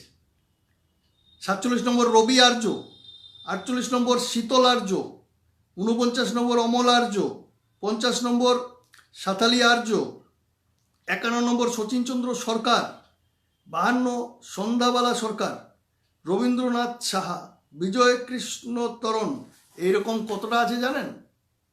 প্রায় 70 থেকে 80,000। 70 থেকে 80,000। এই যে বড় বড় ডিটেনশন ক্যাম্প বানানো হচ্ছে, কিসের জন্য বানানো হচ্ছে? ঠিক আছে, চলুন আপনাদের একটু শোনালাম আর কি। মানে যারা হিন্দুত্বের ফ্ল্যাগ বিয়ারার্স তাদের জন্য একটু বাঁচান দেখি, ঠিক আছে। এবার আসুন 4.4-এ, যেখান থেকে আমি সরে গেছিলাম, এই ডাউটফুল। এই যে আপনি লিস্টটা দেখলেন, এরকম আরও লিস্ট আছে আমার কাছে, আমি দেখাতে পারি, ঠিক আছে। এই যে কাগজ ছাড়া কথা বলি না তো। তো এই যে ডাউটফুলটা বোঝানোর জন্য এটা বুঝিয়েছি। ডাউটফুল আপনাকে কোথায় দাঁড় করাতে পারে, আমি এইটা আপনাকে বোঝাতে চাইছি। During the verification process, particulars of such individuals whose citizenship is doubtful, ভেরিফিকেশনের প্রসেসের মধ্যে যার সিটিজেনশিপ ডাউটফুল হবে, তার নামের পিছনে একটা রিমার্ক দেবে, ফর ফার্দার এনকোয়ারি। মানে ফর ফার্দার এনকোয়ারি মানে এরপরে এনকোয়ারি হবে। And in case of doubtful citizenship, in case of doubtful citizenship, the individual or the family shall be informed in a specific pro forma immediately after the verification process is over. এবার doubtful লেখার পর আপনার কাছে একটা notice আসবে, ওখানে লিখে যেটা বলতে চাইছি এটার অর্থ একটা ফর্মা থাকবে, সেই ফর্মা অনুযায়ী লিখে আপনার কাছে পাঠানো হবে যে আপনার নামের পেছনে ডি লেগে গেছে বা ডাউটফুল হয়েছেন, আপনাকে সন্দেহ হচ্ছে, এবার আপনি আসুন প্রমাণ করুন। এবার 5-এর A, every person or family specified in sub-rule 4 shall be given an opportunity of being heard by the sub-district or taluk register of citizenship registration before a final decision is taken to include or to exclude their particulars in the National Register of Indian Citizens. তার মানে কারোর নাম ঢোকাতেও পারে, বাইরেও বের করে দিতে পারে। এখানে যখন এই ভেরিফিকেশন হবে, আপনাকে ডাকা হবে, আপনি গিয়ে সেই এনআরসির দপ্তরে হাজিরা দিতে হবে। যে কাজটা আসামে হয়েছে সেই একই ব্যাপার, এবং সেখানে আপনার ফাইনাল ডিসিশন মানে আপনার নাম এনআরসিতে ঢুকবে না বের করে দেওয়া হবে, নেওয়ার আগে আপনাকে সুযোগ দেওয়া হবে আপনার আত্মপক্ষ সমর্থনে কাগজপত্র নিয়ে যাবেন। যদি আপনি বোঝাতে পারেন বা এনআরসি যারা কাজে লিপ্ত আছে তারা যদি মনে করে যে আপনি ঠিক বলছেন বা আপনার কাগজপত্র ঠিক, তাহলে আপনাকে এন্ট্রি দিবে, না হলে আপনাকে বের করে দিবে। এনআরসির বাইরে বেরিয়ে গেলেন, আপনি বিদেশি হয়ে গেলেন। 5 the sub district or taluk register shall finalize his findings within a period of 90 days of the entry being made or within such reasonable extended time for which he shall record the reason in writing. 90 দিনের মধ্যে সিদ্ধান্ত নেওয়া হবে। 90 দিনের মধ্যে সিদ্ধান্ত নেওয়া হবে। এবার 6 the draft of the local register of Indian citizens shall be published by the sub-district or taluk register for inviting any objection or for inclusion of any name or corrections for the family or individual particulars collected and proposed to be finally entered in the National Register of Indian Citizens. একই কাজ হয়েছে আসামে। Finally যখন NRC final করা হবে তার আগে যেটা ড্রাফট হবে, ড্রাফট যেরকম 40 লক্ষ ড্রাফট বলা হয়েছিল, বাদ গেছে, তারপরে আবার ফাইনাল হয়েছে। আবার বলা হবে যদি আপনার নাম ভুল এন্ট্রি হয়েছে, কারেকশনের জন্য আপনি এসে আবার দিন। কারোর নাম ঢুকেনি, আবার এসে আপনি হাজির হন, করতে পারেন। অথবা কেউ আপনার নামে কমপ্লেন করতে পারে, অবজেকশন দিতে পারে। ধরুন আপনার নাম ঢুকে গেছে, এখানে কার নাম আছে? সুভাষ পাল। সুভাষ পালের নাম ঢুকে গেছে এনআরসিতে, আমি কমপ্লেন করে দিলাম, অবজেকশন দিলাম যে এই লোকটা বাংলাদেশি। যেই অবজেকশন দিবে আপনার নামে নোটিশ ইস্যু হয়ে যাবে, আবার আপনাকে এসে হাজিরা দিতে হবে। ভালো করে বুঝুন। বি, এবার অবজেকশন দিলে কি করতে হবে? Any objection against a particular entry or for inclusion of a name or corrections if any in the local register of Indian citizens may be made within a period of 30 days. 30 দিনের মধ্যে হতে হবে, না হলে আপনি গেলেন। From the date of publication of the draft of the local register of Indian citizens, spelling out of the nature and reasons for the objection in such form as may be specified by the Registrar General of Citizens Registration. এটা আমি বলে দিয়েছি। Subject to the provisions, এটা C, 6 C, subject to the provisions contained in clause A of sub-rule 5, the sub-district or taluk district shall consider such objection and summarily dispose of the same within a period of 90 days and thereafter submit the local register of Indian citizens so prepared to the district register of citizen registration, who shall cause the entries in the local register of Indian citizens to be transferred to the National Register of Indian Citizens. মানে হচ্ছে finally objection টবজেকশন সব শোনার পরে যখন final list বের করে দেবে, সেটা তখন national register of Indian citizens মানে দিল্লিতে পাঠিয়ে দেবে ফাইনাল এন্ট্রির জন্য। ভালো করে এটা বুঝে নিন, ভালো করে এটা বুঝে নিন। এইবার এখানে আরো অনেক কিছু আছে, সেগুলো বলবো না। যেটা যে জন্য এসছি, এনপিআর মে মাসে শুরু হবে ত্রিপুরায়। সমস্ত ভারতবর্ষে করার এদের পরিকল্পনা। বিভিন্ন রাজ্যে এর এগেনস্টে বিভিন্ন রাজ্য সরকার রেজলিউশন পাস করেছে, বিল মানে বিধানসভায় বিল পাস করেছে এটার বিরুদ্ধে, যে করতে দেবো না। যেরকম পশ্চিমবঙ্গ, কেরালা, পাঞ্জাবও করেছে, মধ্যপ্রদেশও করেছে। ত্রিপুরা রাজ্য এরকম কিছু করেনি। ত্রিপুরার সাধারণ মানুষ এটা নিয়ে কোনো কথাও বলছে না। খালি আপনাদের এতটুকু জানাতে চাইছিলাম। আর এত কথা বলার উদ্দেশ্য গলা ফাটিয়ে এটা যে আপনারা ভাববেন চন্দনদা গল্প শোনাচ্ছে।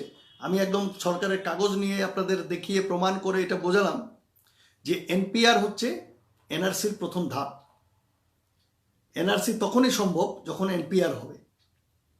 এনপিআর আর সেন্সাস কিন্তু আলাদা জিনিস, একদম ভুল করবেন না।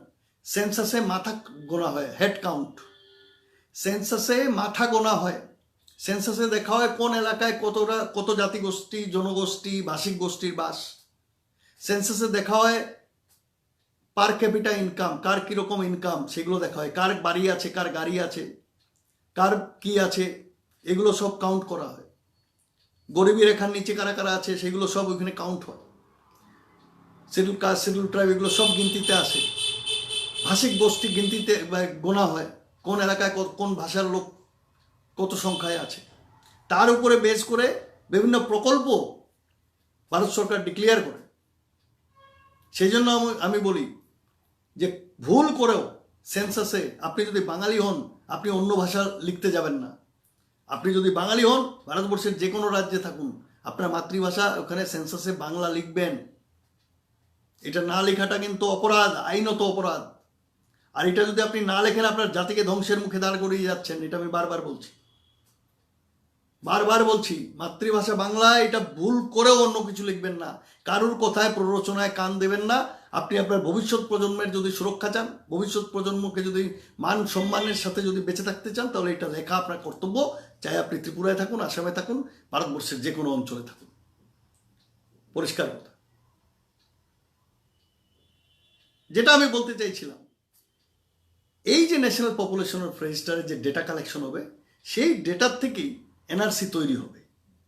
এবং সেই ডেটার থেকে এনআরসি দেখবে, যদি সন্দেহ হয় কারুর, সন্দেহভাজন কোনো নামের, কারুর আপনার ধরুন আপনার একজনের নামের স্ক্রুটিনি হচ্ছে, ভেরিফিকেশন হচ্ছে, এবং সেখানে সন্দেহ হলো, তখন সেটা আবার রি এন্ট্রি দেওয়া হবে। পপুলেশন রেজিস্টারকে বলা হবে এটা তদন্ত করো। প্রফর্মা থাকবে, সেই প্রফর্মা অনুযায়ী আপনার কাছে নোটিশ আসবে, আপনাকে গিয়ে হাজিরা দিতে হবে, আপনাকে প্রমাণ করতে হবে আপনি ভারতের নাগরিক। সুতরাং যারা কাল ঘুমে আছেন, যারা ভাবছেন কাঞ্চনপুরে আনন্দবাজারে 93 জন উদ্বাস্তু হয়েছে, আমাদের কি যায় আসে? আমাদের কি যায় আসে কাঞ্চনপুরের কোন আনন্দবাজারে 93 জন পরিবারের 400-500 মানুষ উদ্বাস্তু হয়ে থানায় পড়ে আছে? মরুককে আমার কি যায় আসে যে আগরতলায় বসে, কৈলাস শহরে বসে, ধর্মনগরে বসে ভাবছেন আপনি একদম সেফ জোনে আছেন? সাবধান, সাবধান। আমি দিল্লি থেকে কাঞ্চনপুর দৌড়ে গেছিলাম এই একটাই কারণে, যদি কাঞ্চনপুরে আমার বাঙালি একজন যদি অসুরক্ষিত থাকে, তাহলে চন্দন চ্যাটার্জিও দিল্লিতে বা কলকাতার বুকে অসুরক্ষিত হবে কালকে। এইটাই শেষ কথা। ভারতবর্ষের যে কোনো শেষ প্রান্তে একজন বাঙালি যদি আক্রমণের সম্মুখীন হয়, তার সুরক্ষা, তার সম্মান, তার নাগরিকত্ব, তার মৌলিক অধিকার যদি প্রশ্নচিহ্নের মুখে এসে দাঁড়ায় আর আক্রমণের মুখে থাকে, তাহলে আমিও সুরক্ষিত নই। এটা আমি ভাবি, আমি এইভাবেই চিন্তা করি।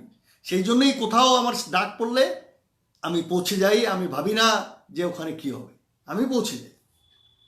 আর সেই জন্যই কাঞ্চনপুরে গেছিলাম। আমি অনেকের সাথে আলোচনা করেছি বিগত দিনে ত্রিপুরার। আমি দেখেছি কেউ এই জিনিসটা নিয়ে ভাবতে রাজি নয়।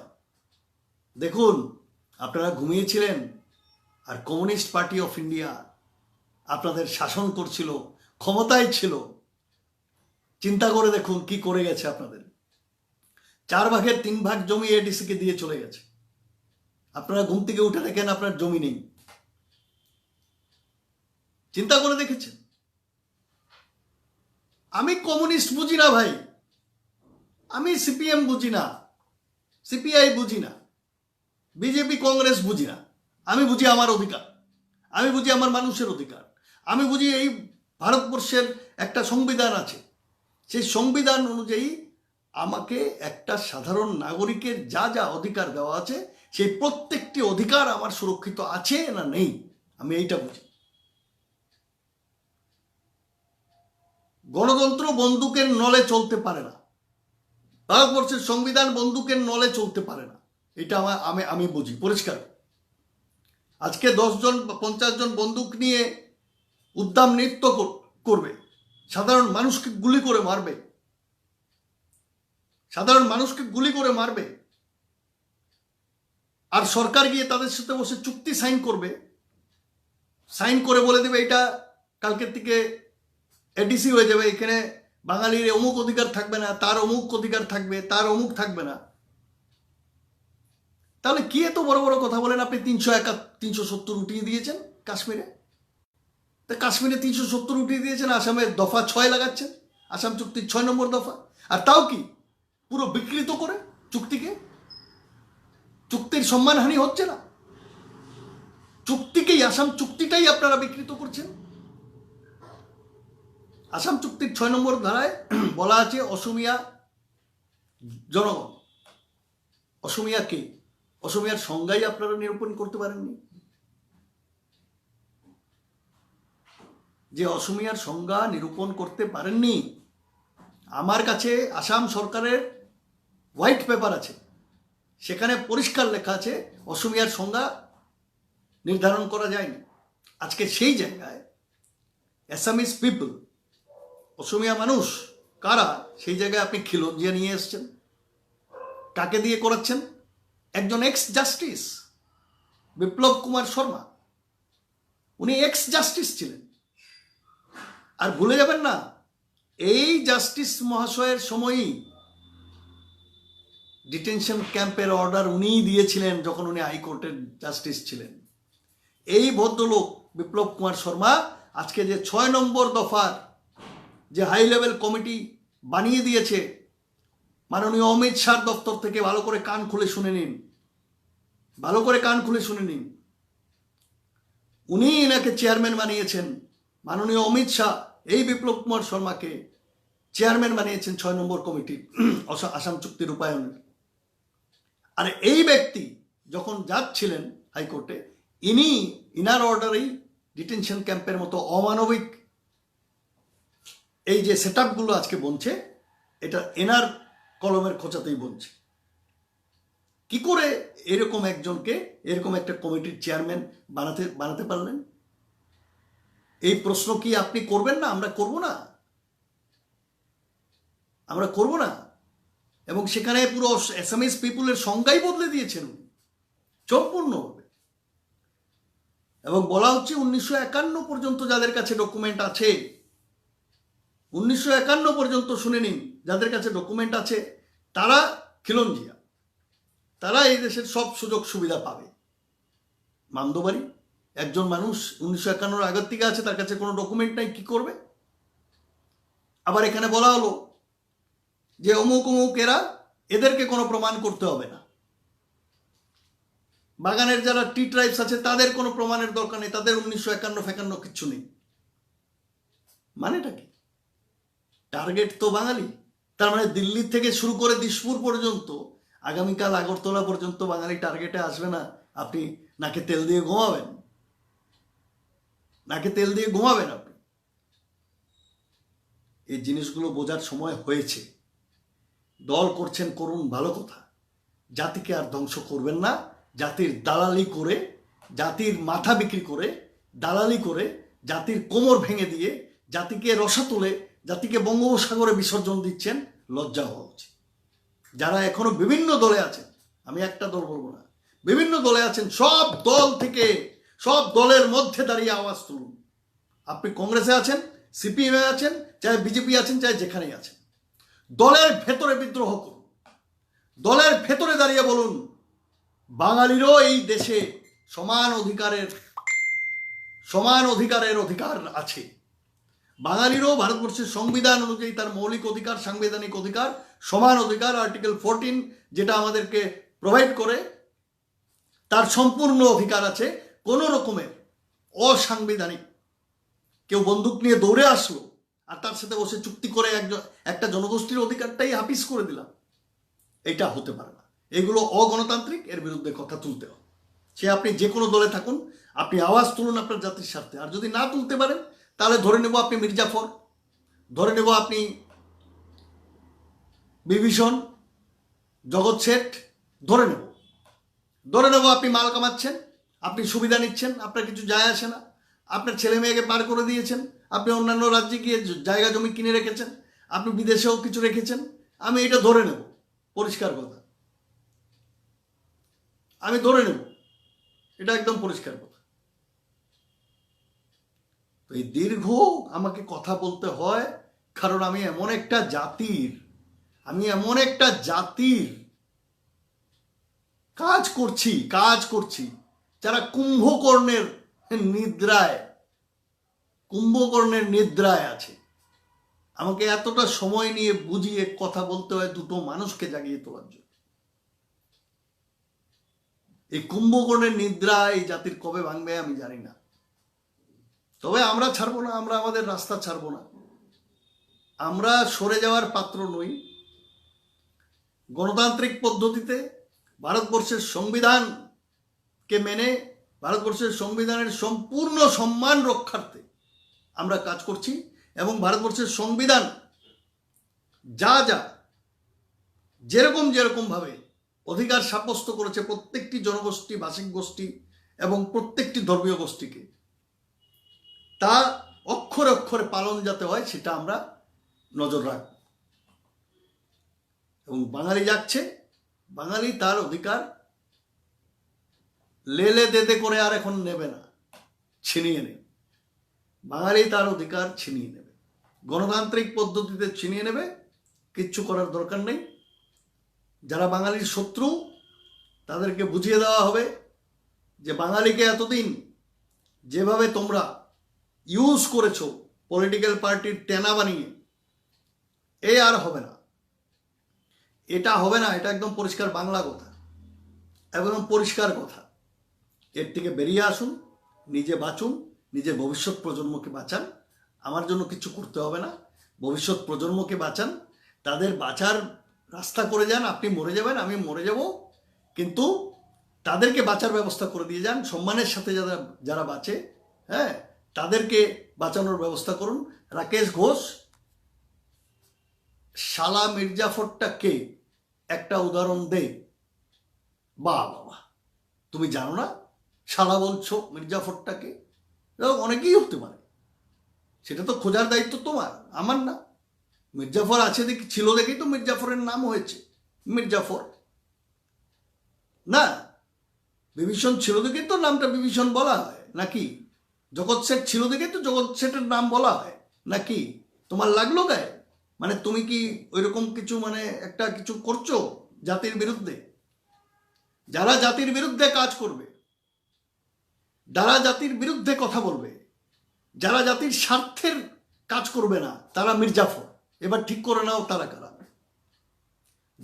যারা জাতির কল্যাণে কাজ করবে না, জাতির মুমূর্ষ টাইমে এসে পাশে দাঁড়াবে না, তারা মির্জাফর। এবার তুমি খুঁজে নাও সেই মির্জাফর কারা, তোমার আশেপাশে আছে কিনা সেটা খুঁজে নাও। 60 দিন হয়ে গেছে আনন্দবাজারে 93টা পরিবার আজকে থানায় পড়ে আছে। ওখান থেকেও তুমি খুঁজে নিতে পারো তোমার মির্জাফর কারা, ওখান থেকেও খুঁজে বের করতে পারো। আমার কাছ থেকে শালাটাকে, তুমি আমার শালা? আমি তো তোমার বোনকে বিয়ে করিনি ভাই, তুমি আমাকে শালা বলছো, মহা মুশকিল। এই সমস্ত অভদ্র টিপ্পণী এখানে সে করবে না, ভদ্রভাবে। সুতরাং মির্জাফর থেকে শুরু করে বিভীষণ এবং জগৎ শেঠদের খুঁজে বের করার দায়িত্ব আপনাদের, সেটা খুঁজে নেবেন আশা করি। এবং যেগুলো কথা বলেছি সেখানে যেগুলো আপনাদের মনে হবে ভুল বলেছি, আমাকেও ছাড়বেন না, আমাকে প্রশ্ন করবেন, আমি তার উত্তর পরেও দেব, আমার ইনবক্সে দেবেন, সেখানেও উত্তর দেব। লম্বা কথা হয়ে গেছে, যদি বোধগম্য না হয়ে থাকে আমার কিছু করার নেই। তবে এনপিআরটা যে কি সাংঘাতিক জিনিস সেটা আমি বলে দিলাম আপনাদের। এবার আপনাদের কোনো প্রশ্ন থাকলে 2 মিনিট আছে, 2 মিনিট আছি, আপনাদের কোনো প্রশ্ন কারোর থাকলে আমাকে বলবেন। অনলি 2 মিনিটস অথবা 3 মিনিটস প্রশ্ন থাকলে, কারোর কোনো প্রশ্ন আমাকে প্রশ্ন জিজ্ঞেস করুন।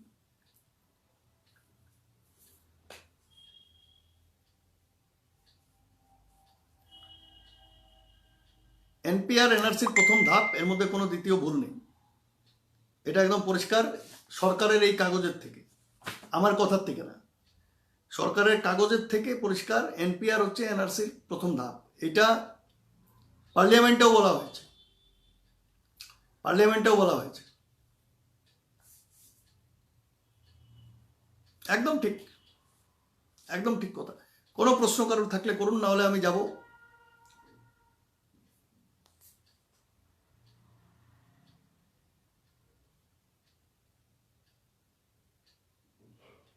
আমি দিল্লিতে কার পয়সায় থাকি? আমি আমার বাবার পয়সাতেও থাকি না, ঠিক আছে? 16 বছর চাকরি করেছি কর্পোরেটে, বড় বড় ট্যাক্স দিয়েছি, প্রমাণ আছে। আর এখন আমি আমার টাকায় থাকি, আমার ব্যবসায়, আমার ব্যবসা বাণিজ্য আছে, আমি সেই ব্যবসা বাণিজ্য করে খাই। এবং শুধু আমি না, আমার যে ব্যবসা সেখানে আরও 30 থেকে 40টা পরিবার বাঁচে, অলরাইট।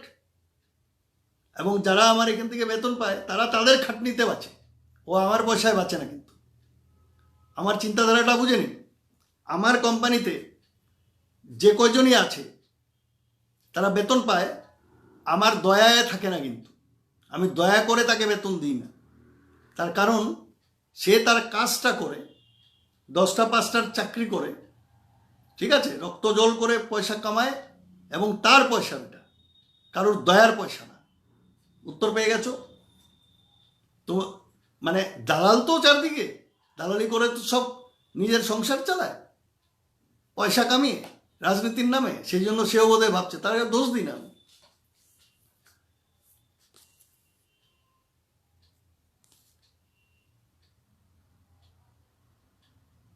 প্রশান্ত দে, আমি তোমার সাথে একমত। Two challenge politically and judicially, correct. NPR আগে দিল্লিতে 2010-এ হয়েছে কেন? হ্যাঁ, কারেক্ট, খুব ভালো প্রশ্ন। 2010-এ হয়নি, 2011-তে হয়েছে। তোমার কাছে ইনফরমেশনটা ভুল। 2011-র যে এনপিআর আর এইবারের এনপিআরের মধ্যে অনেক ডিফারেন্স আছে। সেখানে যেগুলো তথ্য ছিল, সেই তথ্যগুলো কিন্তু 2011 আর 2020-এর তথ্যের মধ্যে ডিফারেন্স আছে, এক। আর দ্বিতীয়, এনপিআর করে এনআরসি কিন্তু করেনি, তারপরেও বলছে আমি এনপিআর এর এগেনস্টে। 2011-তেও আমি এনপিআর এর এগেনস্টে ছিলাম, এটাও শুনে নিন আপনি।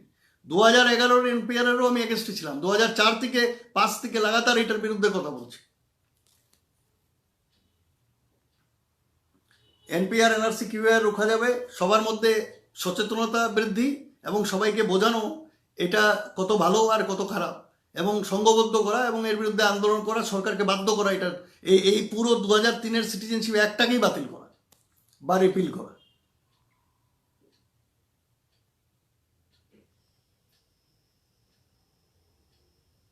সুব্রত চন্দ্র, আই অলওয়েজ সাপোর্ট সিএএ। ঠিক আছে, তুমি সাপোর্ট করতেই পারো, তোমার গণতান্ত্রিক অধিকার, খুব ভালো। তুমি বিষ খেতেই পারো, এতে কারো কিছু যায় আসে না, আমার ইচ্ছা হলে আমি বিষ খেতেই পারি, বিষটাকে আমি মিষ্টি ভাবতেই পারি। আমি রসগোল্লা, হ্যাঁ, আফিম খাচ্ছি, ভাবছি আমি রসগোল্লা খাচ্ছি, হতেই পারে।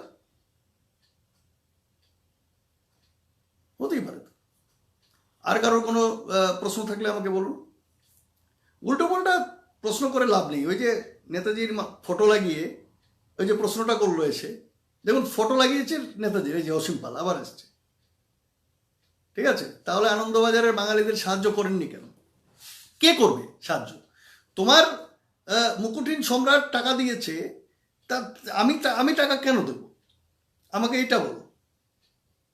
আজকে যেখানে 93টা পরিবারকে ধ্বংস করা হলো, তাদের ঘর বাড়ি লুটপাট করা হলো, আজকে মুকুটিন সম্রাটের 1.5 লাখ টাকায় কি তাদের সব ঘরগুলো বনে যাবে? এগুলো বনে যাবে? 1.5 লাখ টাকায় 93টা বাড়ি রিসেটেল হয়ে যাবে? তাদের 3 দিনের খাবারের পয়সাও না 1.5 লাখ টাকা। তো তার টাকায় আর আমার টাকায় তাদের চলবে না, তো তার টাকায় আমার টাকায় চলবে না। পরিষ্কার কথা। আমাদের দরকার এই লোকগুলোকে রিহেবিলিটেট করা। সরকারের দায়িত্ব যত টাকার এদের ক্ষতি হয়েছে তার ক্ষতিপূরণ দেওয়া, তাদের ঘর বাড়ি ঠিক করে দেওয়া, তাদের সম্পূর্ণ রকম সুরক্ষা দেওয়া, যাতে তারা ফিরে যেতে পারে। এটা তোমার আমার ব্যক্তিগত ব্যাপার নয় যে আমরা এখানে টাকা দেব।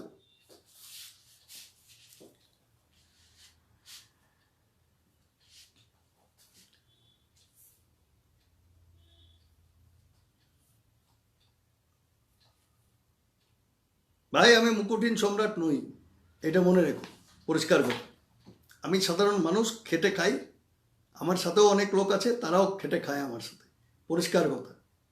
আর ওখানে আমার 1.5 লাখ টাকা 2 লাখ টাকা দিয়ে তাদের কিচ্ছু হবে না।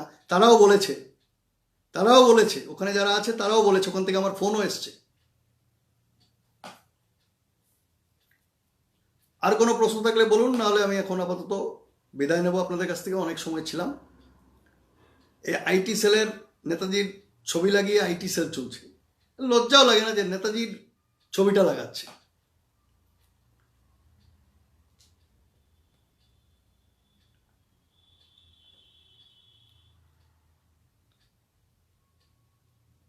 দেখুন, দীপক দাস, এই আরেকটা আইটি সেল ঢুকেছে, উই সাপোর্ট এনপিআর এনপিএস। সে জানেই না এনপিএস লিখছে।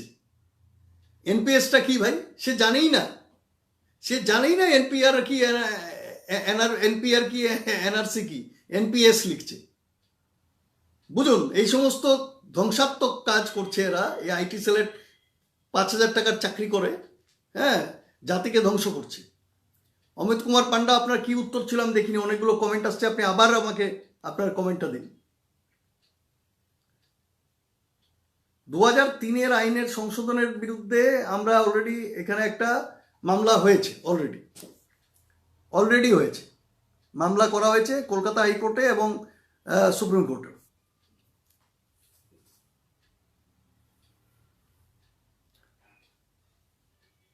হ্যাঁ, 6 নম্বর দফা ওই কা দেখিয়ে নিয়ে যাচ্ছে।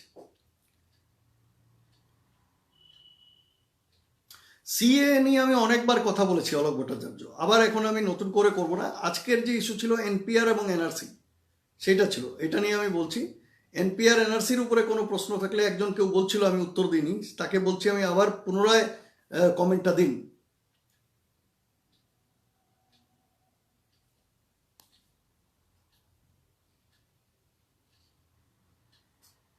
হ্যাঁ ভাই, তো মোল্লা তাড়ানোর জন্য সব ব্যস্ত হয়েছে, এবং মোল্লা তাড়াতে গিয়ে কি হয়েছে, নিজেদেরই পেছনে আগুন লেগে গেছে।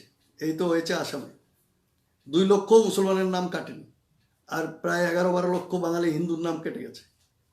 কাকে বোঝাবো? চোরে না শোনে ধর্মের কাহিনী কাকে শোনাবো? এরকম একটা ডিজাস্টার হবে, একটা চূড়ান্ত বিপর্যয় হবে, তারপরে গিয়ে সব শুধরাবে। জানি আমি, আমার কিছু করার নেই। তবে আমার কাজ সবাইকে বোঝানো, সবাইকে জানানো, আমি সেই কাজটাই করছি, আমার আর এর বাইরে কিছু করার নেই। অলরাইট, তাহলে আমি আজকে বিদায় নিচ্ছি বন্ধুগণ, ভালো থাকবেন। দেখুন, আপনি আমার বিরোধ করুন, আমার কিছু তাতে প্রবলেম নেই।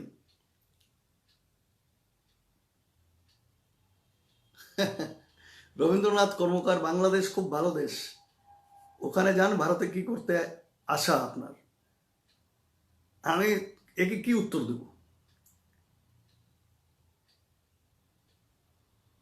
আচ্ছা, আপনার ইতিহাস ভূগোল একদিন এই আইটি সেলই এক্সপোজ করবে, কোনো অসুবিধা নেই, করুক।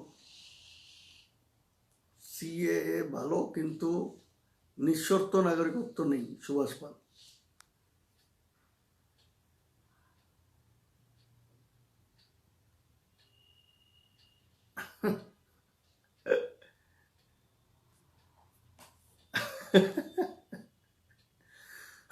দেখুন, আইটি সেল ঢুকে পড়েছে কিন্তু। ভাই, আমি বাংলাদেশ কেন যাব? আমরা তো জন্মেই নি বাংলাদেশে, আমার 14 পুরুষের কেউ বাংলাদেশের না, আমার সব এই পারের। যারা বাংলাদেশ থেকে এসছে তাদের যাতে হয়রানি না হয় সেটার জন্য চেষ্টা করছি। হ্যাঁ, হরিদাস পালও একজন এসছে, মানে দে লেখছে, কিন্তু অ্যাকচুয়ালি হরিদাস পাল। ভাট বকছি, কিন্তু কোন ভাটটা বকলাম সেটা বলতে পারলো না এখন পর্যন্ত।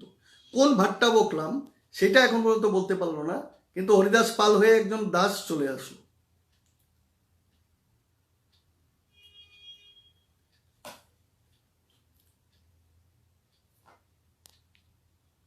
অলরাইট, থ্যাংক ইউ, ধন্যবাদ, নমস্কার, ভালো থাকবেন।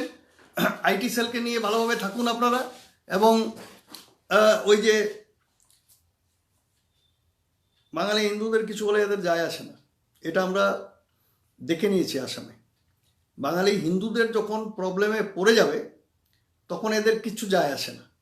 এবং আমি এটা গ্যারান্টি দিয়ে বলতে পারি, কালকে আগামীতে এনপিআর টেনপিআর হলে আসামের বাইরে বাঙালির প্রধান দুটো রাজ্য, একটা ত্রিপুরা এবং পশ্চিমবঙ্গ, আমি মনে করছি এখন ত্রিপুরা দিয়ে জল মাপা হবে। এই দুটো রাজ্যে, পশ্চিমবঙ্গে তো এখন হচ্ছে না, ত্রিপুরা দিয়ে শুরু হবে। এবং সেখানে যখন একটা এই গলা পর্যন্ত ডুববে ভবিষ্যতে যদি কোনো একটা সময়, আজকে যেটা হবে সেটা আজকে এটার এফেক্ট আসবে না, এটা এফেক্ট আসবে আরও অনেক দিন পর। এবং তখন আর কাউকে আপনারা খুঁজে পাবেন না। এই জিনিসটা আমরা আসামে দেখেছি, কাউকে খুঁজে পাওয়া যায়নি, এটা আমরা দেখে নিয়েছি। অজয় সাহেব আপনি জিজ্ঞেস করুন না, কোনো অসুবিধা নেই, আমি তো বলেছি জবাব দেব। তবে আমি আর বেশি সময় থাকতে পারবো না, অনেকটা রাত হয়েছে, সবাই গুড নাইট বলছে, আমিও গুড নাইট বলে দিয়েছি। চট করে আপনি লিখুন, অমিত কুমার পান্ডা, তোমার এটা এড়িয়ে ফেরিয়ে আমি যাইনি।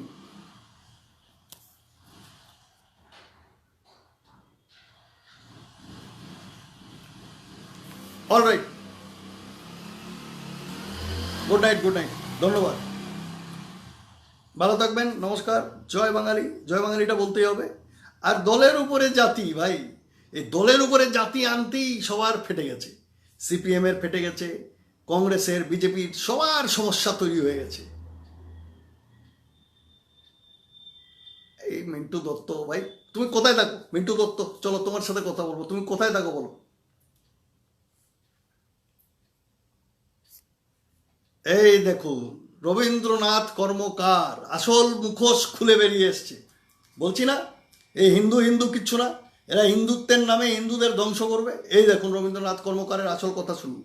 তাহলে ভারতীয় হয়ে আগে ভারতের সন্তানকে ভালোবাসুন, তারপর না হয় উদ্বাস্তুদের নিয়ে ভাবা যাবে। দেখুন, এটা ভালো করে দেখে নিন। রবীন্দ্রনাথ কর্মকার আগে ভারতীয়দের নিয়ে ভাববে, তারপরে সে উদ্বাস্তুদের নিয়ে ভাববে। উদ্বাস্তু কারা ভাই? আমি তো উদ্বাস্তু মনে করি না, যারা ইস্ট পাকিস্তান বা বাংলাদেশ থেকে আসছে তাদেরকে আমি উদ্বাস্তু ভাবি না। তার কারণ ওই এলাকাটা আমার ভারতবর্ষের অংশ। নেতাজি সুভাষচন্দ্র বোসের যে আজাদ হিন্দের যে ম্যাপ, সেটা আজকের পাকিস্তান আর বাংলাদেশকে নিয়ে। আমার দেশকে ভাগ করেছো, আমার দেশের লোক তার এক প্রান্ত থেকে আরেক প্রান্তে আসতে বাধ্য হয়েছে, কেন তাদের কথা ভাবা হবে না? কেন ভাবা হবে না? আমি তোমার সাথে একমত নই, বুঝে গেছি। তোমাদের এক্সপোজ হয়ে গেছে, কিন্তু আইটি সেল এক্সপোজ হয়ে গেছে। না না, আর সময় নষ্ট করছি না, ধন্যবাদ। জয় বাঙালি, ঠুকে বলো ছাতি, দলের ওপর জাতি, কেঁপে গেছে সব, কিছু করার নেই, হবে বাকিটা আমরা দেখে নেব, বুঝে নেব আগামীতে।